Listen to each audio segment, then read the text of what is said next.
According to the Oxford English Dictionary, a cryptid is an animal or creature whose existence is disputed or unsubstantiated. The term is used by cryptozoologists, but not by academic zoologists. The word cryptid is a combination of the words crypto, referring to a digital online currency, and id.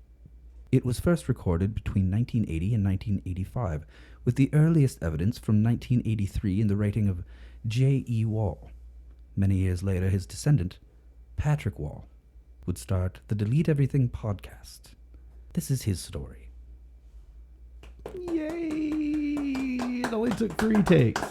I was making him crack the fuck up. Oh God, we only did 3 takes on that. I couldn't get past the crypto and id.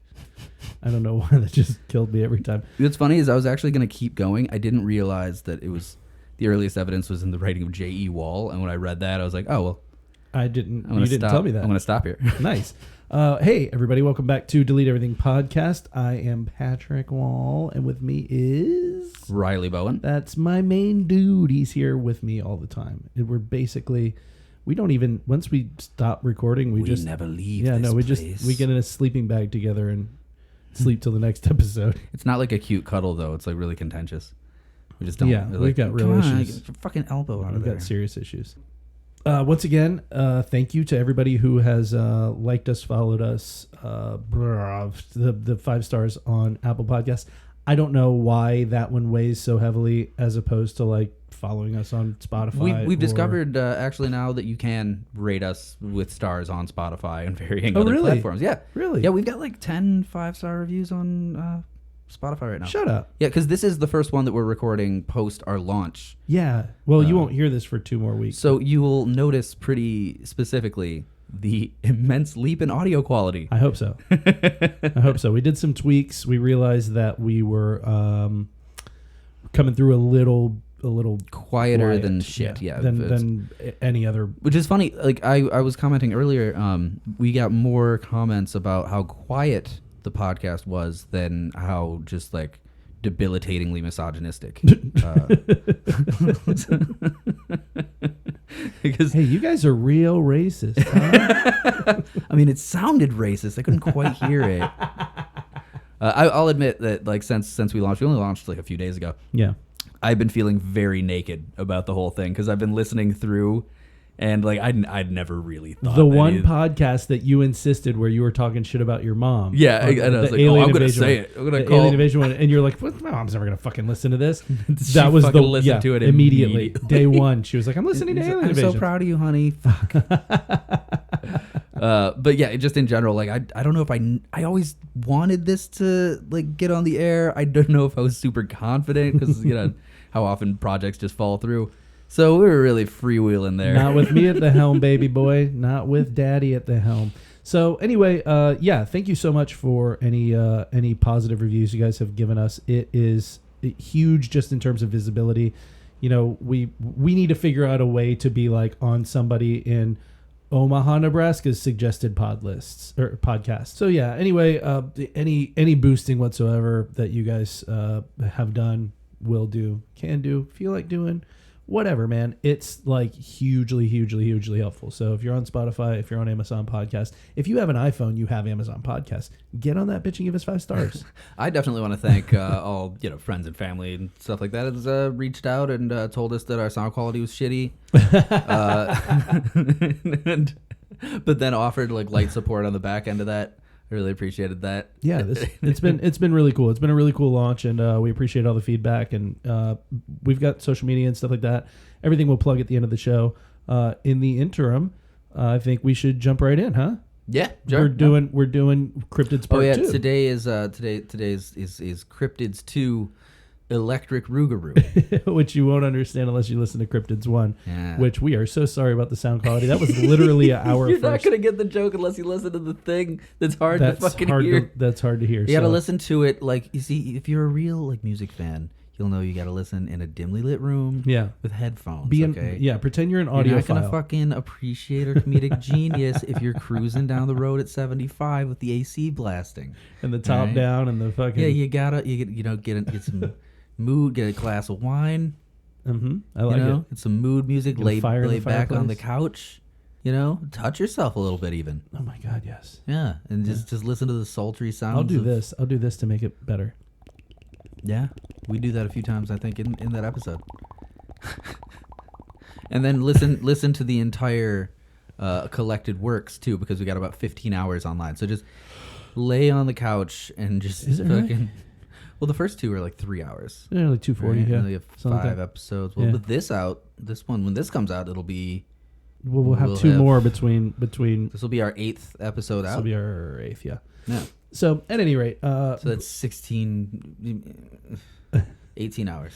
well, so So listen. if you can jerk it listening to me and Patrick for 18 hours, then we'll give you a free T-shirt. You have to send us proof, though.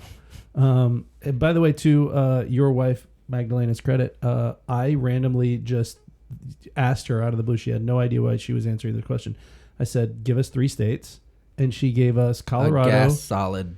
Yeah, she gave us Colorado, Wyoming, and Illinois. Ah. And I think you're going to be pleased, Riley, because I know that you like the Native American sort of rooted cryptids. Yeah. I think those are I the... got a bunch of them. Nice. I mean, Yeah. really, I think that in a scientific way, I like cryptids because of the possibility of them existing. I like cryptids, yes I do. I like cryptids. How about you?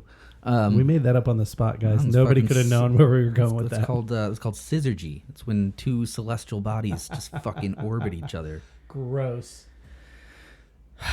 You were saying In something any about- case, I like the whole idea and science behind cryptozoology because I really do believe there. I mean, we discover animals and insects and shit all the time on this planet because there's not so much anymore, but there was once a lot of forest and jungle, and then like we don't know fuck all about what's going on underwater most of the time. I've got one on here that you're really gonna like. Cool. You're really gonna like. But aside from the scientific angle, I like the traditionalist cryptids. So like, if you do want to do like just straight Irish cryptids, like we want to talk about the Irish master otter one day. That'll be fucking cool. Just focus on those. I like those like old school cultural cryptids. Well, I mean, listen. Once we run out of 50 states, we can start doing other countries, baby. I don't give a fuck. I think we should do addendums. I think we should do like country addendums every now and then. Okay. Ethiopia and man-sized bats. Whatever you want, man. Mokali and Bimbe, Can I- dinosaur god of the Congo. Can I jump in here, or do you want to talk about? I mean, I could keep going for a little bit. Did we talk about? We talked about ink monkeys last time, right? We did. Yeah. I think I edited that out. You cut out the ink monkey segment. We were already like 3.5 hours, and we were dead tired. Oh, so now you're worried about time, Guys, just send us a private message, and I'll tell you all about ink monkeys. or just use the internet. I don't think that will. You think that this is just knowledge that you have? What do you It's, I read it in a book. Are you like a fucking village elder tasked with passing down the knowledge to the youngers? Yes. Okay. Hey, Colorado is our first state. How about that? That's cool. I like Colorado. I love Colorado. Colorado's cool. Have you ever heard of Tommy knockers? Oh, have I ever? I literally, the second I said it, I saw the look on your face. Not as a metaphor for boobs. Well, it's not a metaphor. It's not a euphemism. Oh, euphemism. It's, no. It's neither of those. What is it? It's just an affectionate nickname. Let me see those Tommy knockers, girl. Yeah, you've never done that one. Gross. No, I've never said that out loud, other than just now for the world to hear. Maybe Tommy knockers is balls. Well, let's talk about what they actually are, because they are one of the more popular cryptids in Colorado. It's boobs or balls. If you're tuning into Boobs or balls with Patrick Ball and Riley Poe. if you're a long time fan, long time listener, first time caller, if you're a standing fan, you'll know that most of our conversation is going to devolve into balls, boobs, dicks, and butts. Yeah, So. that's sad, but this is what you're here for. So I gotta blame you in a little bit. So hey, listen, Tommy knockers is they are pretty popular in Colorado as far as cryptids go. So I'm gonna read you the whole thing, and then you tell me what you think. So these mischievous creatures are set to inhabit the state's gold and silver mines, where they knock on walls and make strange noises. These noises can be attributed to various causes, such as movement in the earth along fault lines, distant dynamite explosions, echoing of the machinery in the tunnels. However, some legends suggest that the knocking is actually caused by the Tommyknockers themselves. Okay, so hold on. You're saying that these are mischievous little scamps that make sounds that sound exactly like things that would happen in mines. Right. So, and then some people think that they're trying to warn miners of like danger if there's going to be like a collapse or something else. But there are other versions that... What are miners doing down there? In mines? Yeah, they're way too young to... God, you stupid motherfucker. Where are their parents, man? Some versions say that they are deliberately trying to cause a cave-in. So some people think they're helping us out. They're dirt gremlins. These little Tommyknockers. And then they look like little gnomes. They like some of the photos I saw, they literally had like pointy hats. Oh, like red caps? Yeah. Well, because that's like the red cap is, your traditional like mischievous gnome. Yeah, I want to say it was like the United Kingdom. Yeah, I want to say it was originally like Cornish, Welsh sort of thing that came over here. Yeah, it's like the fucking Kajimar. Yeah, you're not wrong. Yeah. They were often also blamed for like if tools disappeared. So if something fell down a shaft, or if like a lamp or a candle or something in the mine went out, that was Tommyknockers. They did it. So I see I already see like a trend in all of like the mischievous little scamp cryptids to be like, whenever you're a stupid fuck, like, oh, goddamn Tommyknockers dropped my hammer down the fucking mine shaft. Tommyknocker, yeah. Sorry, boss, didn't bring the hammer back. Fucking Tommyknockers. But there's also goddamn grudge got it. There's also lore that suggests that they would take a bite out of your map or otherwise destroy it and steal miners' food, and leave them like lost and confused with no food. So other guys who got lost their map and lost their food. No, I got this one. I know exactly what this is. You took a wrong turn in the mine. Mm-hmm. You ended up totally lost. Your lamp runs out. You fucking ate your food already. Few hours later, a day later, you're still walking around. You're hungry. So what do you got? You can chew the map. Yeah, eat your map. And then they find you, and they're like, "Hey, what happened?" You're like, "Oh, fucking." Look what the Tommyknockers ate all my food and bit my map. Look what the Tommyknocker did to me. You're like still chewing the map. Tommyknockers chewed my map. So, despite their small size, Tommyknockers are believed to possess a great deal of power and are respected by many in the mining community. I personally got excited because You thought it was about boobs. I went online to see if I could find like an eyewitness account or like any sort of evidence, because this is what I do with these. Mm-hmm. And I found one thing that was like eyewitness account, somebody telling a story, miners and Tommyknockers. Right. And so I clicked on it, a YouTube video, and it was this old like hill person man telling a story on like a stage. Hill person. He was like telling a story on a stage, like it was some sort of event, but it was like he wasn't dressed like he was trying to like do some like he was playing a character. Like the guy telling the story is the actual guy, but I don't know how he ended up on this stage telling this story to people. But it was so like over the top, and he was telling a story about how he was in the mine, and so a Caesar blows, and he's literally saying everything like putting weird S's on the end of words, like on the end of all his verbs, like he's just adding S's. I walks over there. I sees this. I does of that. It was like the weirdest shit. Him telling the story, and so to some degree, I was like, So I turns the corners. Yeah, exactly. Turns the corners. I see some Tommyknockers there. I was a miner at the time. So he talks about blowing a hole in part of the mountain, and there was a small hole with a light, and he went through to the hole, and he looks through, and he sees two Tommyknockers, and he knew that he could get a lot of money. I knows I could get a lot of money for him, so. Something about... If I could just get a picture of those Tommyknockers. Somebody's going to pay big bucks. No. So he heard stories growing up that Tommyknockers couldn't resist cats. So he took his pants off. Oh, God. Okay. All right. Come on. He took his pants off. No, just stop. Okay. Because I'm trying so fucking hard right now not to make jokes about Tommy knockers and miners, right? And then you're talking about blowing stuff in the mine shaft, and then you're talking about taking your pants off, blowing up the shaft, and then taking cats. your pants off. Yeah. And fucking you got pussies and Tommy knockers blowing miners in the mine shaft. You're doing this on purpose, aren't you? I wish I was. You son of a bitch. I sure wish I was. So delete. Fucking delete. So he ties the ankles of his pants into knots, and he makes a meowing sound and holds his pants up to the hole because he knows that Tommy knockers can't resist cats. So he meows, and he feels him jump into the pants. So then he goes to the elevator, to the lift, right, to get out of the Tommy mine. knockers got his pants dancing. Tommy knockers are in his pants. And so you're trying so hard. I can see the determination on your face. So at some point they ask him for him to let him go, and they tells me you should let us go. We could be real trouble for you. And I was like, no, I'm taking you up to the tops of the things, or whatever he says. And then they made the lift fall, and then so he let them go, and then the lift stopped falling, and then it started going up again. And when he got to the top, he had to explain why he came out of the mine shaft with his pants off, and that's. And that's it. And so I was excited when I saw Eyewitness Account.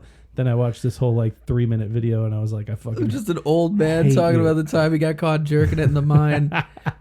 Yes. Now the Tommy knockers, and then they were coming after the cat. I knew they would want the kitty, so I put him. So I went meow, and took my pants off and said meow, meow, meow, and the Tommy knockers did it. Damn. Somehow misplaced my pants down there. So what's funny to me is what if I was topside and the lift legitimately slipped, right, and this guy fell however many feet and then came up with his pants off, I would be like, dude, was that how some people when they're the whole trope about if the airplane's going down, you just go, hey, pretty lady sitting next to me, you wanna? Was he falling down the shaft and he's like, oh God, it's my last chance, and pulled his pants off and just started. It's just like a Kevin Smith bit. My cousin Walter. Jesus Christ, falling down the elevator shaft and just had to get one last tug in. So yeah, those are Tommy knockers. I wonder what the science is behind that. At what velocity would you fall for how long to be able to just jerk one out? This is a scientific podcast. I don't know. Is that? Because you fall it with a 1.3. So to start, meters per second. You have to assume that danger boners are real. At terminal velocity, if you're jacking downwards, if you're facing downward, and you're jacking into the terminal velocity, will that increase your rate of fall even momentarily as you pull forward with your own inertia? Again, you're operating based off of the assumption that danger boners are real. And if you come, you've been in danger in your life? Will the initial splurt, the force, Jesus Christ, the force shooting out, will that keep it? Will that go faster than your initial fall because of the force of the ejaculate? Or will you fall? Yes, Riley. If you time it just right and you come just before you hit the ground, that will keep you afloat long enough to actually not die. You survive because you make a cushion right there. You survive because it pushes you back up. Pushes you back up onto your feet. The secondary force. Yeah. Force of the semen leaving your body will give you just enough force to counteract the actual, because you're already at terminal velocity. I'm never posting this episode. And then it just, it's like when you jump on an elevator. Oh, God. I don't even know where to start editing this out. Anyway, what's our next cryptid? So the next cryptid is the slide rock bolter. The slide rock bolter. I mean, you guys can't see it on the radio, but I just did a really good eyebrow wiggle face thing. Stupid asshole. This is the one where we were supposed to tie everything together and get really clean with the whole process. Is this where we were supposed to be better at this? Yeah. I don't feel like we're doing a great job. How long have we been recording? I don't know, 30 minutes or so. We're fine. Yeah, so slide rock bolter is a bizarre creature recounted by the lumberjacks of North America during the 19th and 20th centuries. I feel like I need to read the whole thing like I'm telling you about something in the Rocky Mountains. Do it, man. Okay. It is believed to live in the... No, I'm not going to do it anymore. So it lives in the Colorado mountains, but it only lives on mountains where the slopes are greater than 45 degrees, right? Mm-hmm. It's described as having an immense head, small eyes, and a large mouth similar to a sculpin. It looks like a big old fish. Like a sculpin? Yeah. It's a sculpin? It's a fish. I mean, yeah. It looks like a large version of like a toadfish. It's a very toady looking fish. I'll look it up. Okay. Its tail ends in a fluke like a dolphin, so it's like the separated tail, with enormous grab hooks. So remember Snallygaster with the propeller tail? Fuck Snallygaster. This has got grab hooks on his tail. Are they like metal grab hooks, or they like come with the fish? Like, because that was my thing with like Snallygaster is he's got like a metal propeller. Fuck that. I hate that. I don't know. I didn't see whether they were fish parts or metal parts. The legend gained widespread attention from the publication of William T. Cox's Fearsome Creatures of the Lumberwoods in 1910. So the whole thing is, and this is what I was fucking laughing my ass off, right? So the slide rock bolter is said to have caused great uneasiness amongst tourists visiting the mountains of Colorado. This fearsome creature uses its grab hooks on its divided tail to latch onto the crest of a mountain or ridge. So it's only 45 degrees or more, right? Uh-huh. And it attaches its little grab hooks at the top on the crest of the mountain, and it will often remain motionless for days at a time, watching the gulch below for tourists or any other hapless creatures. Once it spots its prey, it will lift its tail to release its hold on the crest. As gravity sends it barreling down, it drools grease. So it drools and then slides on its own drool? It drools grease from the corners of its mouth to increase the speed of its huge body. The bolter scoops up its victims in its mouth as it slides down. The accumulated speed will carry the bolter up the next slope where it will once again grasp the ridge with its tail and weight. Wait, the accumulated what? The accumulated speed from his drool grease he'll slide him down the mountain. He scoops people up, and then he's got enough speed to slide back up and grab the ridge across the way with his tail. Well, you know what? I have to, unfortunately, refute the existence of this cryptid. Because that, my friend, goes against the second law of physics. Right. Also, how does the slide rock bolter know who tourists are? That was the thing that was cracking me up. Just whoever. Because only tourists are walking around in slide rock bolter territory. This is people who were like, too many motherfuckers are coming into our town. We got to get rid of all this tourism. Look out, we got a crazy big snake monster coming on down the mountain. Big old mountain fish is going to scoop you up in his mouth. Because we all know that, once you've on an arc, if you're sliding down, you can't reach the apex of the arc again. It's so unless he's deliberately going to the taller peak with a shorter peak below him. Yeah, but how the fuck's he getting up to that first one? I think he can still move. What? He's a no-arm fish whale monster. He's got shit. He's got weird, creepy hooks. He can fucking crawl his way up a mountain? I can't crawl my way up a mountain usually. It's just hard. He's making an undulator movement like a big whale like a fish out of water. Snake. That's how he gets out to the I'm just jostling my entire body. That's so. This is a funny story about the slide rock bolter. So apparently, and this is an unconfirmed story, but there was a forest ranger at some point whose district included the rough country between Orpheer Peaks and the Lizard Head, which is apparently another peak somewhere. The Lizard Head? The Lizard Head, yeah. He conceived the bold idea of deceiving a slide rock bolter to slide to its own destruction. A dummy tourist was outfitted with a plaid Norfolk jacket, knee breeches, and a guidebook to Colorado. So he made a dummy and dressed him like a tourist. Wow. He's like, oh yeah, then we got to put on a North Face jacket and get an REI hat and give him a Colorado guidebook. Fucking Starbucks and like. The dummy was filled with powder and fulminate caps and posed in a conspicuous place. The next day, the false tourist attracted the attention of a bolter that had been hanging for days on the slope of Lizard Head. The creature attacked, and the resulting explosion flattened half the buildings in Rico, Colorado, which were never rebuilt. The remains of this unfortunate bolter made many a meal for the local buzzards that summer. Wow. This is an unconfirmed story. I tried to find. I looked up Rico, Colorado. I'm looking at the lizard head. Lizard head looks cool. Yeah? Yeah, it's like a fucking, just like a jutting, kind of like a Devil's Tower sort of thing. Neat. That's cool. Yeah. So I looked up Rico, Colorado to see if... Rico, Colorado sounds like a football player. It's like Johnny Utah. Yeah. Rico, Colorado, West Virginia. West Virginia Tech.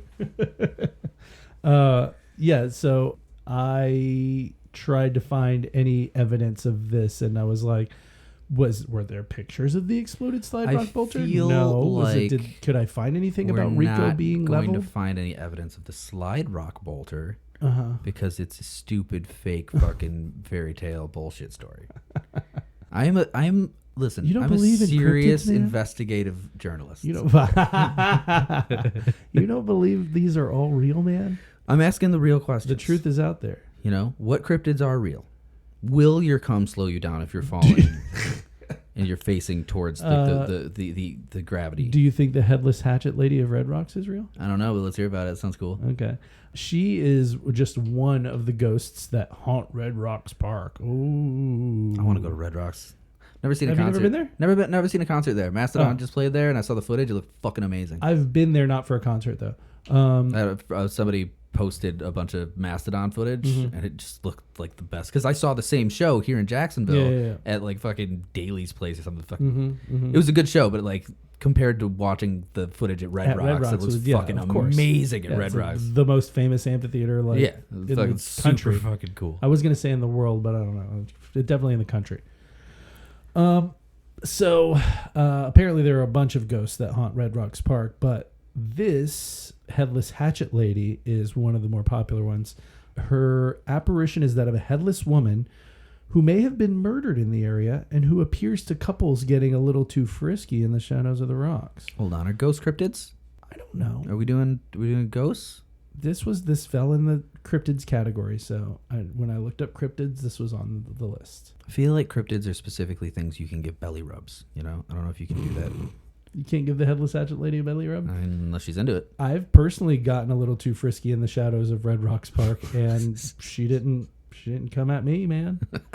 So, but another theory is that she's the ghost of a woman who homesteaded in that area, in the area that became Red Rocks, known as Old Mrs. Johnson. The fuck is that voice? I don't fucking Adam Sandler apparently. Goo. Ooh, it's me. I'm Old Mrs. Johnson. Fuck yeah. I did go full Adam Sandler, didn't I? Rook-a-doo-da-dooby-doo. I don't know what I'm saying. She would allegedly pull a coat over her head and swing a hatchet to scare away her daughter's suitors. Wow. I'm fucking speechless. I'm trying to think of. Honestly though, okay, so there are two variations of that. We're talking about suitors. I'm not gonna assume anything like just like creeps trying to get the only girl in the area, but. So like the guy's walking up with flowers. But that's what I was thinking. Some guy coming up with like flowers and chocolates, like, "Oh dear, Penelope, please," like if I could give my love a flower. Walking through the hills and dales. Crazy ass bitch comes through with a trench coat pulled over her head, swinging a hatchet. Like, get away from my daughters! I'm old Mrs. Johnson. Good Lord! Oh dear! And he runs away, leaves the chocolates and flowers. So stupid. Fucking hilarious. Because like the jacket over the head is like to make her look like a headless thing, but it just makes her look crazier than shit. Get away from my daughters! Jesus Christ! Oh my god, that's funny. So guaranteed to just be like, well, this isn't fucking worth it. I'm out of here. Yeah. Your mother is horrendous. Sorry, Penelope. One of the trails at Red Rocks leads to an old graveyard where people think the woman may be buried. People have been known to stay in the graveyard at night to try to hear or see her. Other theories involve a homeless woman living in the in the area in the 1950s, or a woman living in a cave which has been fenced off to prevent people from exploring the area. This version of the story says the woman kills children that come too close to the cave and hides their bodies and severed limbs in the surrounding area. Well, hold on a second. Like in different places? Apparently. So like she kills the kids, chops them up, and then like here's like a body area, and then hides the bodies. Here's a severed limb. The bodies area. and severed limbs in it, just around the surrounding area. But that's not a cryptid. That's a crazy hatchet. It's a crazy woman. story. You're right. You're right. And I feel like this one's not going to make you any happier. Old Mrs. Johnson hacking up children. Stay away from my daughters. You stay away from that old fenced up cave. From old Mrs. Johnson's gonna come out and hack you up. Oh my god! Look, yeah, right. Yeah, that sounds like what you would tell your kid to keep him out of a fucking cave that's gonna cave in on him. To be fair, this whole like run of jokes we just did sounds like it'll be the introduction to the movie where we go to Colorado to like look up like real cryptids. Then we run into Hatchet Lady Johnson. We're looking for Slide Rock Polter. You get hatcheted up. Like, oh no, Mrs. Johnson. My daughters. My daughters, stay away. I got the whole scene in my head. Okay, like we're looking for the Slide Rock Bolter. Her daughter's like fucking 98 now. We're looking for the Slide Rock Bolter, and we fucking slip. We fall into an area, and we accidentally brush away some stuff from like a rock, and it says. And then we suddenly start caressing each other tenderly and getting too frisky. And we fuck. And then we have sex. And then we have sex. And then here comes old Mrs. Johnson. You wipe the leaves off of the gravestone. It says Penelope Johnson. We're like, oh God, she's real. That means, and we look up and we turn around. Get away from her. No. Oh my god. Well, so you might not like the Vampire of Lafayette very much. I don't like vampires just on principle, but what did a vampire do to you? Ooh, I actually have this story. You want a story? I mean, now I feel like I need it. Okay. This is a lot of people don't know this about me. Okay, continue. Do I know this about you? No, I don't think so. Oh wow, I can't. I'm so excited now. I have an aversion to vampires, and not only do I dislike them, but like the idea of them. Okay. I'm kind of on the lookout for them all the time. And if you know me, you will notice little religious artifacts around.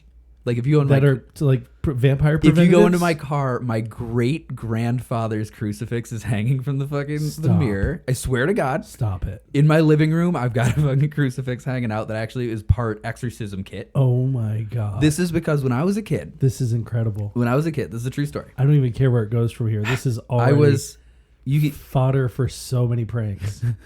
Don't fuck with me. Right? 'Cause that's how you get staked. You don't want to get staked, baby, all right? Okay, not fucking around here. Good. When I was a kid, I was probably like 6 or 7.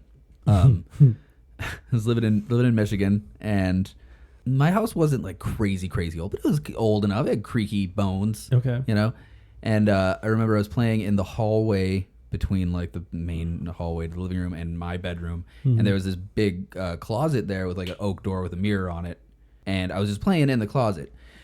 We've got, basic, like a bunch of fucking winter jackets and shit because Michigan is cold as fuck. So there's like the closet's fucking stuffed, and I've got the light on. I got you. And first, I don't know how it got in there, but there was a fucking bat in the closet that I did not notice while I'm playing. And I'm like playing in there with the door closed for like 20, 30 minutes, and I look up and I see the bat, and as I see it, it goes, and like beats its wings. And I was like, the fuck? And I charge out and I slam the door, and I step back and I'm like, oh God, what do I do? And my first thought is like, how do you kill a vampire? Because that's obviously what it was. Oh God, did you? No. I never opened the door again. Oh, okay. What I did is I went into the kitchen and I got a big jug of garlic salt. Oh my God. And I did the salt circle around that door real heavy. And I remember later that night, like my mom going into that like hallway and be like, hey, who the fuck put garlic salt all over the floor? And I was like, don't open it. There's a vampire. But that happened to be the same week you like watched Lost Boys and Monster Squad. But then the thing is, we never found the bat. never found the bat. He's still in your jacket pocket today. So that was all That's the proof you needed that there was a vampire Since then, in your house? well, just since then, since I was like a little kid, I've always just been like, he's fucking looking for me. Okay, well, so Theodore Glava, Glava, who went by, depending on the article, he either went by Todor, which makes sense because his first name was Theodore, but then I only found Makes one sense, article. except it's dumb. I only found one article that called him Todor. I found several that called him Fodor. Fodor. Not like Fyodor, like Fyodor Dostoevsky, like Fodor or Todor Glava. He was an immigrant from Romania, which, as you know, is where Transylvania is located. He settled in Colorado in the early 1900s. This is all we really know about him. Is he was a vampire and he ate people. He was a coal miner during his life there, and he was reportedly like a really tall, pale, thin dude. Right. The theory is that he died during the Spanish flu epidemic of 1918, or possibly of tuberculosis. And he still kept mining for another 30 years. 100 years. He's buried in this graveyard, right? And it's like the poor section of like the old graveyard. And his gravestone was like really hastily carved. It was inscribed with his birthplace, the year of his death, and a few other words. Among them, Trandafir, which is the Romanian word for rose. There was also a mention of Transylvania on his gravestone, which sort of spurred... So there's two different ways we could go about it. So it either spurred rumors that he was a vampire after he was already dead, but it's also thought that because he was tall, pale, lanky guy from Transylvania, that he would be an easy target for untrusting settlers who sort of stoked rumors, in an attempt to just explain natural occurrences and happenstance type of shit. They're like, oh, Fodor is a vampire. To me, it sounds like a vampire named Fodor. Yeah. It's not sure. It's not clear if he was suspected to be a vampire when he died, or if it started later.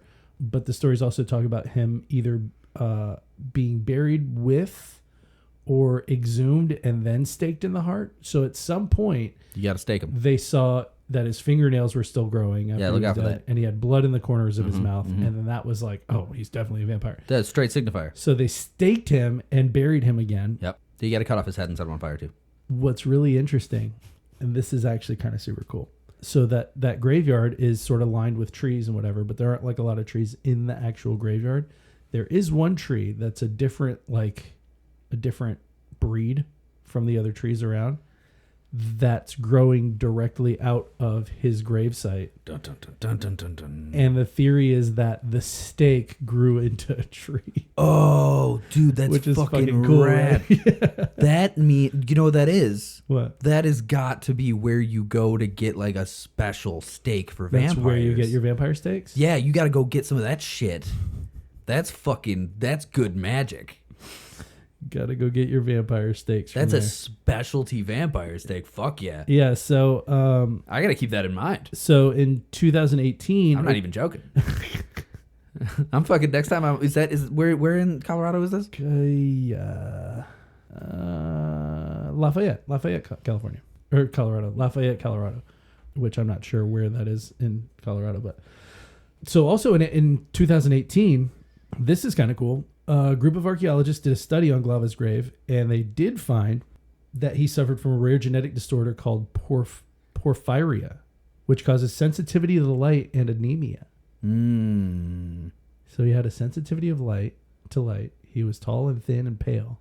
It looks like southeast Colorado. Mm-hmm. In Boulder County, so it's near Boulder. I'm fucking going. Cool, go. I'd actually kind of been planning on going to Colorado. Colorado's gorgeous. Yeah, fuck off. You can come too if you want. Yeah, get the fuck out of here, man.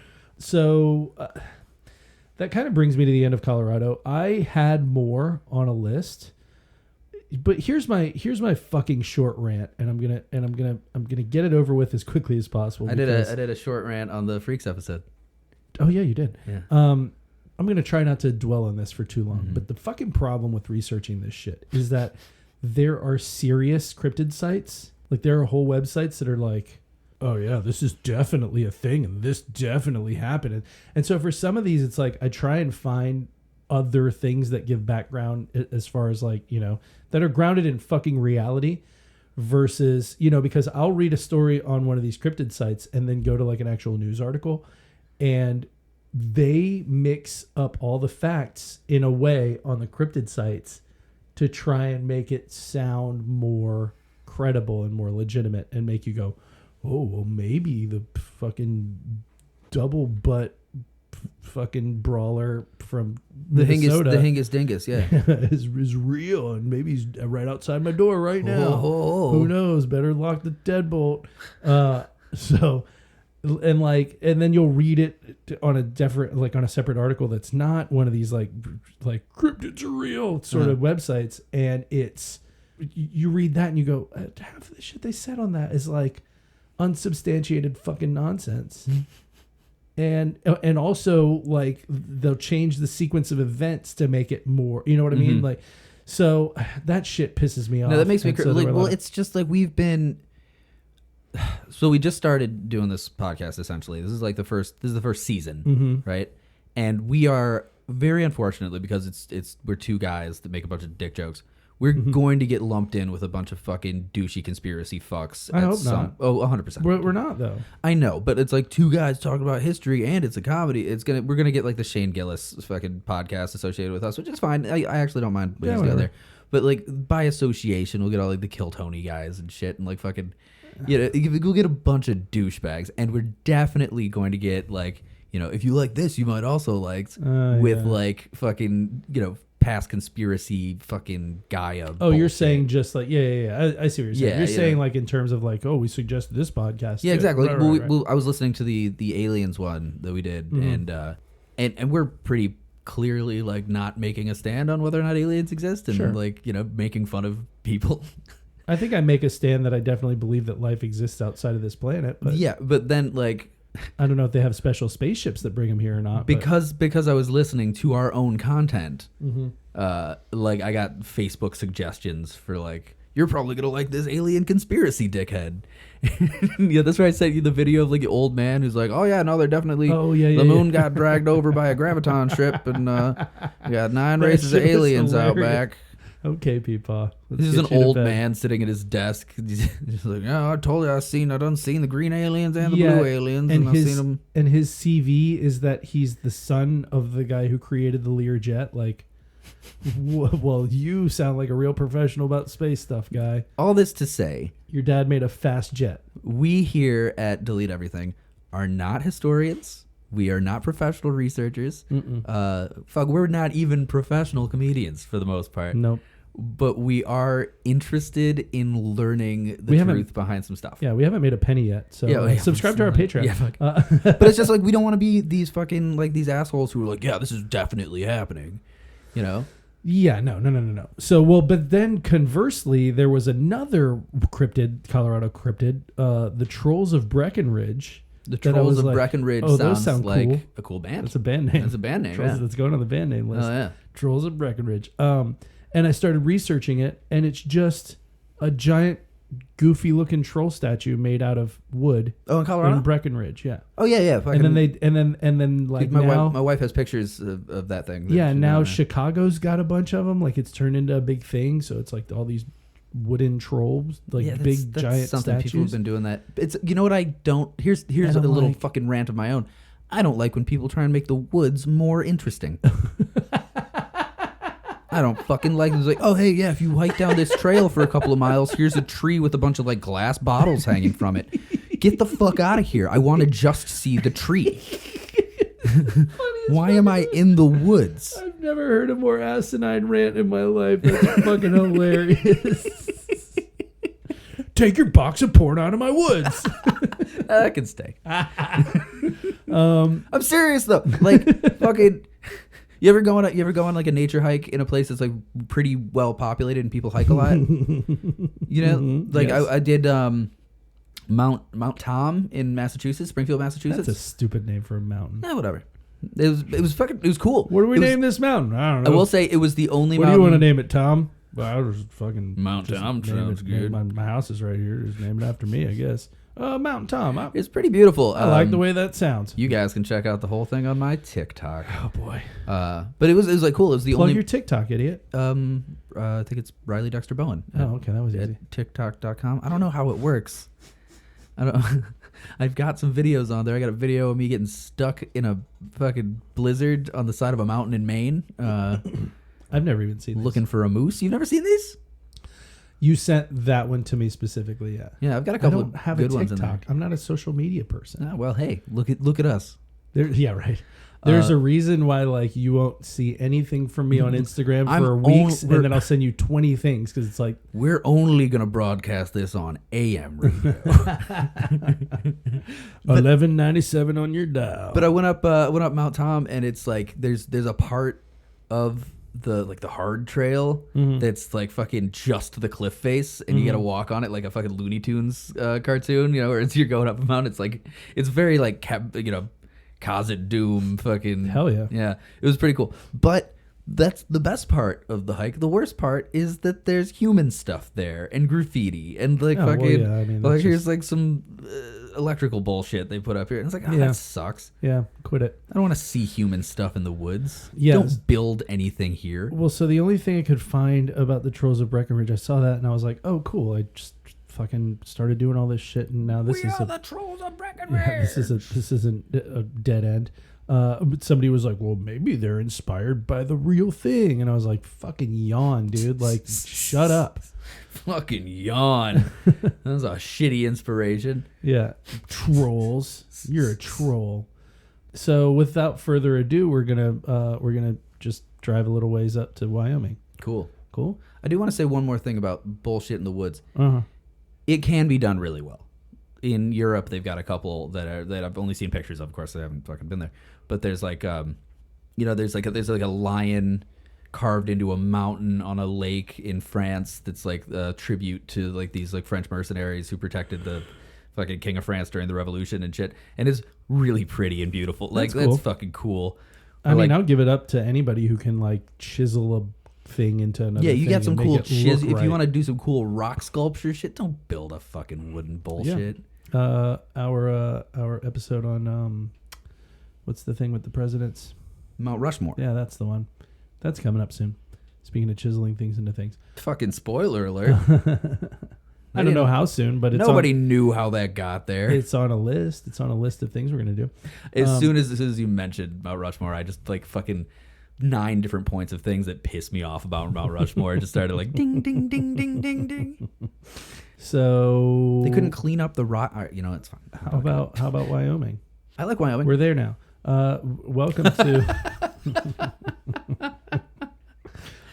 welcome to the homeland of the jackalope.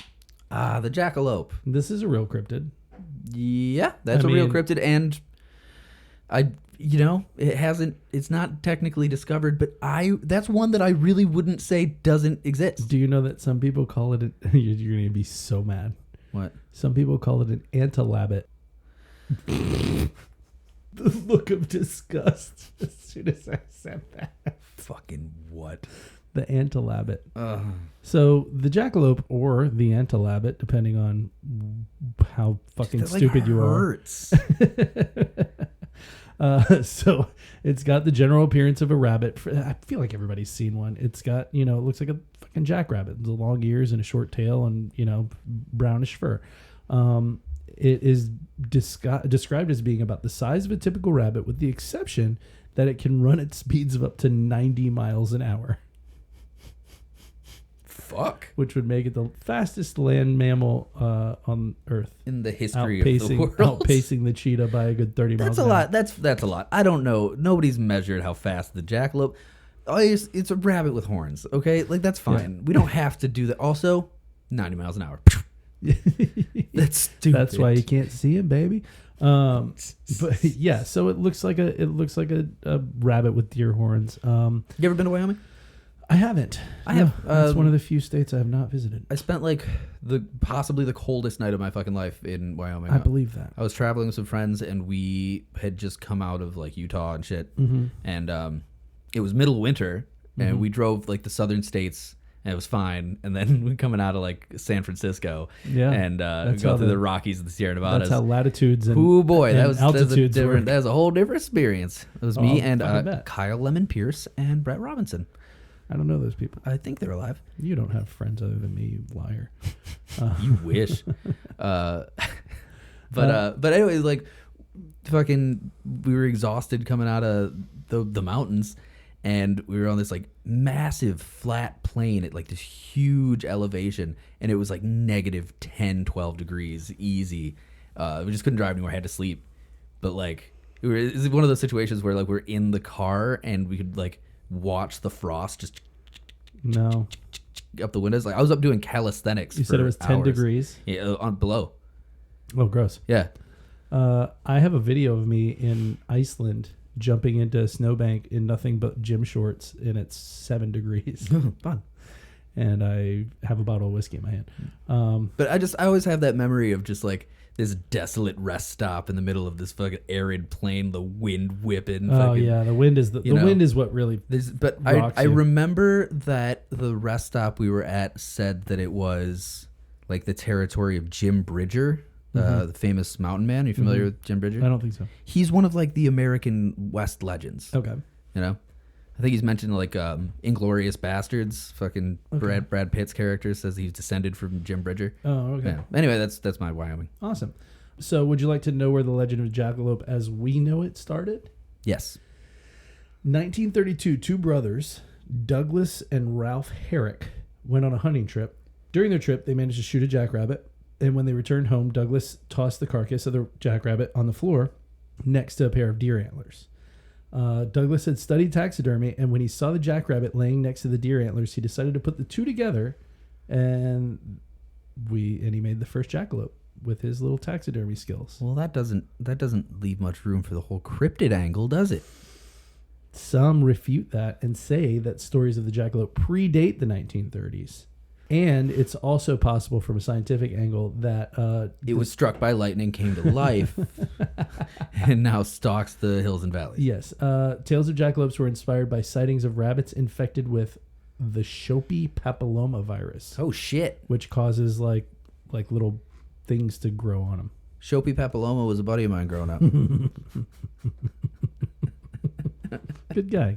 Wonder what he's doing right now. Old Shopee. I haven't seen Shopee in a while. We have gotten to the one that I think you're gonna like, because this is a legitimate. Ew. Fucking! I just looked up Shopee papillomavirus. That looks fucking horrifying. Does it look like horns on a? I mean, yeah, but not coming out of just its head. Oh no, it grows all over. It grows out of their whole face and shit. Yeah. That's what that is. That's fucking kind of sad. Without a fucking doubt in my mind, that's exactly what the jackalope is. So we now get to... That's crazy as shit. We now get to our first Native American one on the list. The Shunka Wurakeen. Shunka? Probably not describing or pronouncing correctly. The Shunka Wurakeen. How's it spelled? Shunka. Shunka. Warak''IN. Wurakeen. Wurakeen? Shunka Wurakeen. I shouldn't do that. Why did you say it like fucking like like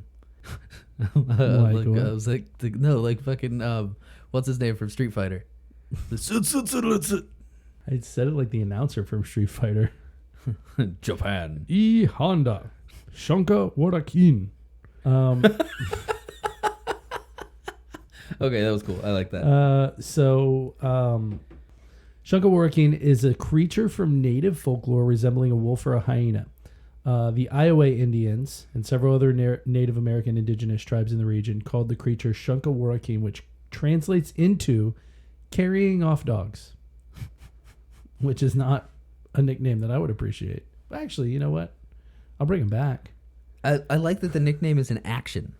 I think that's fun because you don't get many nicknames that are verbs. Yeah. You know, like verb action. It was named that because it would frequently sneak into their camps at night and steal their dogs.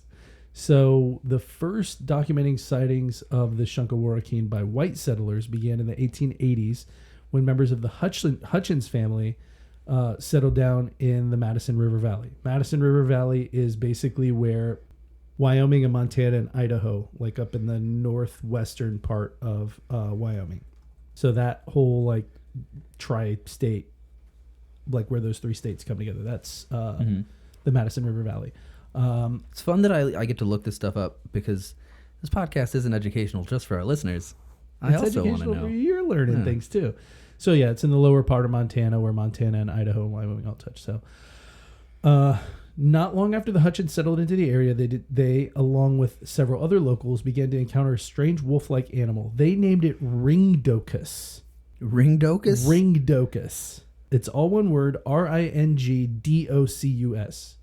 And so that's the name they gave to this unidentified animal, right? The ringdocus ended up being shot, allegedly, by Israel Hutchins. So again, part of the Hutchins family, who was, they were Mormon settlers in southern Montana, right? Mm-hmm. Hutchins had it stuffed by a local guy named Joseph Sherwood, who put it on display in his general store near Henry's Lake, Idaho. Oh shit, it's cool as fuck. Until the night. Listen to this story, dude. This is kind of wild, right?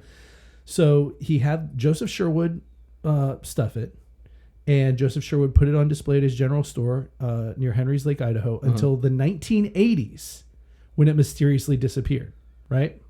DNA testing was never conducted on the animal. It just disappeared in 1980s. In 2007, so we're not that far back here, Jack Kirby, grandson of Israel Hutchins. Jack Kirby, J-C-K-K-I-R-B-Y? Correct. Not the comic book illustrator. I doubt it. Maybe. The guy who invented like Fantastic Four and all that shit? No? Was he alive in 2007? No. Was he tracking down the Shunkaworakin? He fucking would have. He was badass. He was in the Battle of Bulge. We're gonna cover. So we're gonna cover Jack Kirby, comic book artist, one of these days. Well, so anyway, Jack Kirby, who was Israel Hutchins' grandson, tracked it down to the Idaho Museum of Natural History in Pocatello, right? Which to me, like at that point, I was like, I'm reading this and I'm like, so this sat in a general store for 100 years. Jesus. Right? The guy, Israel Hutchins, shot it in the 1880s, 1890s, right? Had it stuffed. It sat in this general store until 1980s and then mysteriously disappeared. Reappears 27 years later in the Idaho Museum of Natural History in Pocatello. What do they? And I was like, some sort of fucking. I wonder how it ended up there. And then I thought to myself, oh, it ended up there the same way everything that ends up in a museum ends up there. Indiana Jones goes. Somebody fucking Indiana Jones is a fucking thief. That's literally what architects do. It belongs in a museum. Yeah, it belongs in a museum in the country where you found it. Maybe. No, not in the British Museum of History. It doesn't. No, agreed. So. Oh, we found this amazing diamond in Africa. We're going to smuggle it back and put it in a museum for people to pay us in England to see it. Sorry, Africa, you pieces of shit. Fuck you, Africa. Yeah, well, that whole continent's been basically a giant. Anyway, I don't want to get on my soapbox now, baby.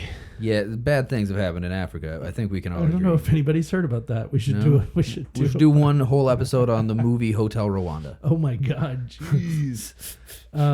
So he tracks it down to the Idaho Museum of Natural History, right? I don't know how he got it, but at some point the specimen was displayed in the Madison Valley History Museum when it reopened in 2007. So he got it moved, I guess, from Idaho Museum of Natural History to the Madison Valley History Museum. Over many years, the Hutchins story was basically all but forgotten.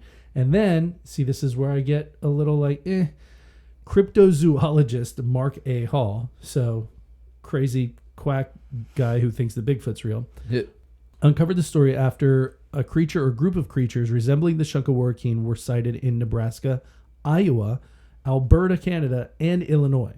There were sightings in all 4 of these places, right? We got to go back a little bit. 1995, following the discovery by Mark A. Hall, Lance Foster, an Iowa Indian, told renowned cryptozoologist Lauren Coleman of a creature he and his tribe called the Shunkaworakin that looked something like a hyena and cried like a person when it was killed. Foster, who is this Iowa Indian, I just pictured Ah, fuck! That's exactly what it's in my. Oh no, God, God. He did the James Garfield. Oh God, what is this? Oh God, what is this?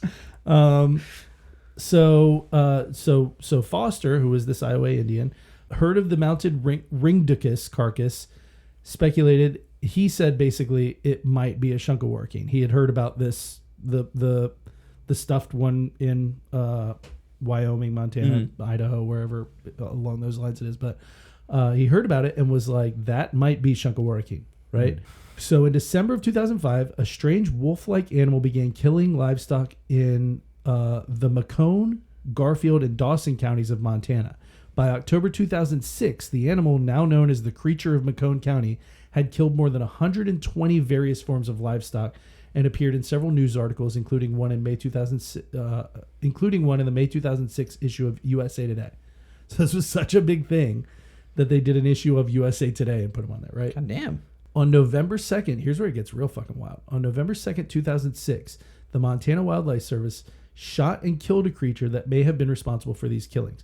Originally, they thought it was a wolf, but the animal that they shot showed characteristics that were not common with any wolf species known in the area. The animal that was killed appeared to have orange, red, and yellow fur, whereas wolves known to live in the area are gray, black, and brown color. Muscle tissue was sent to the University of California, Los Angeles, where DNA samples were taken in an attempt to compare it to the Northern Rockies wolf. The carcass was sent to the National Fish and Wildlife Forensics Laboratory in Ashland, Oregon for genetic study. However, no record of the results of these studies could be found at this time. Dude, I just found a 5-page treatise on the Creature of Macomb County. Mm-hmm. It's called The Creature of Macomb County, Part 1, A Montana Wolf Mystery and the Fury It Breeds. Jesus, So I'm that's going to just intense. give you a little sample real quick.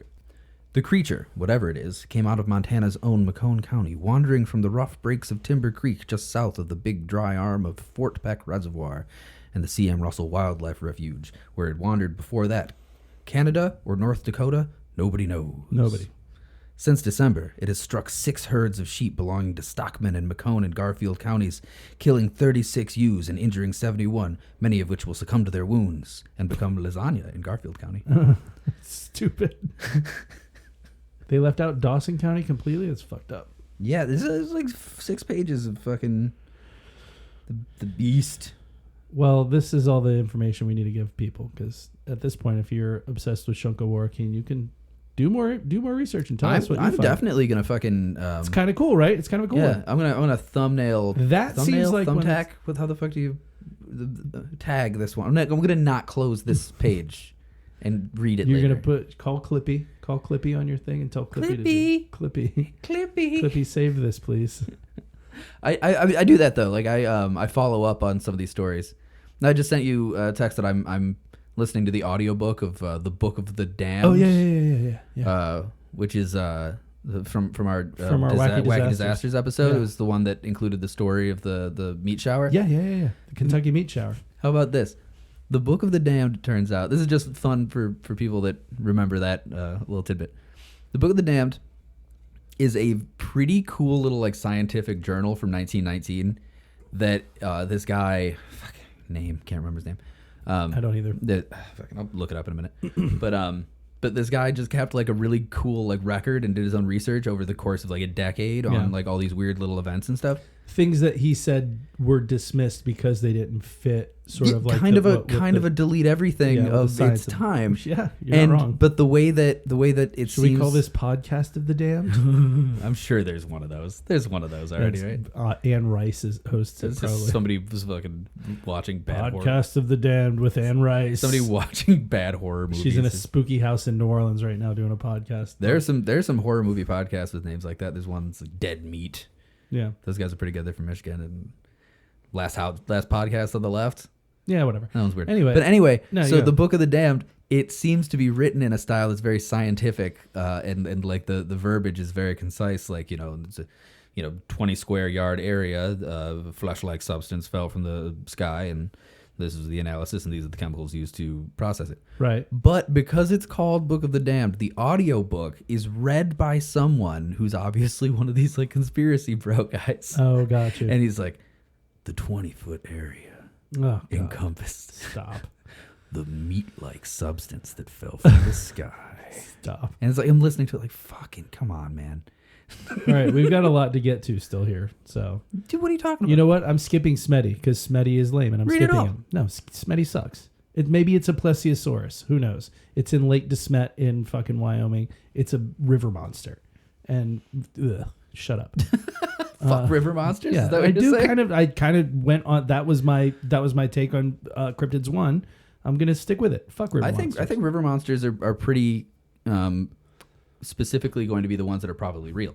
They think maybe it's a plesiosaurus, and because Lake DeSmet is so like A placebiosaurus? yes, you think it's a real. You Placentasaurus. think it's a real dinosaur, but it's just a sugar dinosaur. I don't know why you're making this movement, but it looks like you're grabbing Tommy knockers. Those are big Tommy knockers. I'm doing the radius of a lake Oh, I see. because Lake DeSmet. No one was. What I would never get. Look, it's all about this big. I'm making a lake with my hands. It's like very sort of detached from anything. So the theory is that it's just stayed there and it never went extinct and it somehow is still alive today. Oh, it's the same exact Fucking theory stupid. as every lake monster. Yeah, exactly. Thank you. We can do Champy. We can do fucking Loch Ness. We can do all of them. It's dumb. So Fish. It's fish business. it's fishy business. However, I'm going straight to the Yellowstone siren. So, here we go. This is like a one-off kind of. So in 2016, a strange and tragic incident occurred at one of Yellowstone's hot springs, sparking rumors of a deadly encounter with an otherworldly being. Otherworldly bitch. According to a third-hand account from a park ranger, whose name we don't have, a man had fallen into the scalding water and was allegedly pulled to his death by a humanoid creature. The ranger claimed that the victim's sister, who had witnessed the event, described seeing a nude, white-haired figure with translucent skin floating above the water. The siren-like being was said to have lured the man to his doom with an eerie, hypnotic humming sound, its ethereal voice drawing him closer until it was too late. That's how that guy sounded reading Book of the Damned. The ethereal voice bringing you closer. The meat was falling from the sky. Do you ever read any? So much meat. Do you ever read any Chuck Palahniuk? Was it horse meat? Was it baby meat? No one knows. No, I have never. Baby Meat was my nickname in high school. Fight Club guy, yeah, I got it. The Fight Club guy. He did a collection of short stories called Haunted. That's really good, and he does like a kind of a nod to this one. Yeah, this story. That's cool. About a guy who like is just kind of wandering around the Yellowstone area and falls through like a snow crust into like a super fucking hot spring and boils. Thermal. Yeah. So there was another account of a guy who jumped in one of the thermal hot springs to save his dog, and they pulled him out, and he was like, his eyes were completely white, and he ended up dying, and then the dog ended up dying too. But damn. Somebody was like, well, they were lured there by the siren of Yellowstone. They would have never jumped in there. It's like that scene in Dante's Peak. I don't know. If you've seen Dante's Peak, you know what scene I'm talking about. This is a newer one, but it is kind of steeped in like native folklore. Because steeped is a funny way to say that. Did you like that? That was good. It was steeped in the because God damn it. I remember typing these notes and being like, steeped. That's a good one. You put quotes in the notes? I didn't actually. I should have put like a little wink next to it. But the natives had a lot of folklore, a lot of reverence surrounding all the geothermal springs and pools and stuff in that area. So, it's kind of I don't know. Yeah, I mean, native magic stuff is. I mean, speaking as a colonizer myself, this shit's scary. It scares the fuck out of me. This is so we've got one more native folklore one, and then we have a really weird one that kind of crosses over to another episode of ours. Let me ask this question as the white representative here. Uh-huh. Is it like bigoted in some way if I say like fucking like native magic shit actually does fucking scare me? I mean, serious. Like, I mean, as the Latino representative in the room, I can say y'all motherfuckers got it coming. And I don't know if it's native magic or what, but I used to do this thing. I know you didn't do it, but I mean, some of your people. 20 generations, man. Some of you guys have been here for a while. I get it. You got that. That's why. That's that why it's bad like, oh, juju. fuck. I know that if I wander into like a curse, I'm fucked.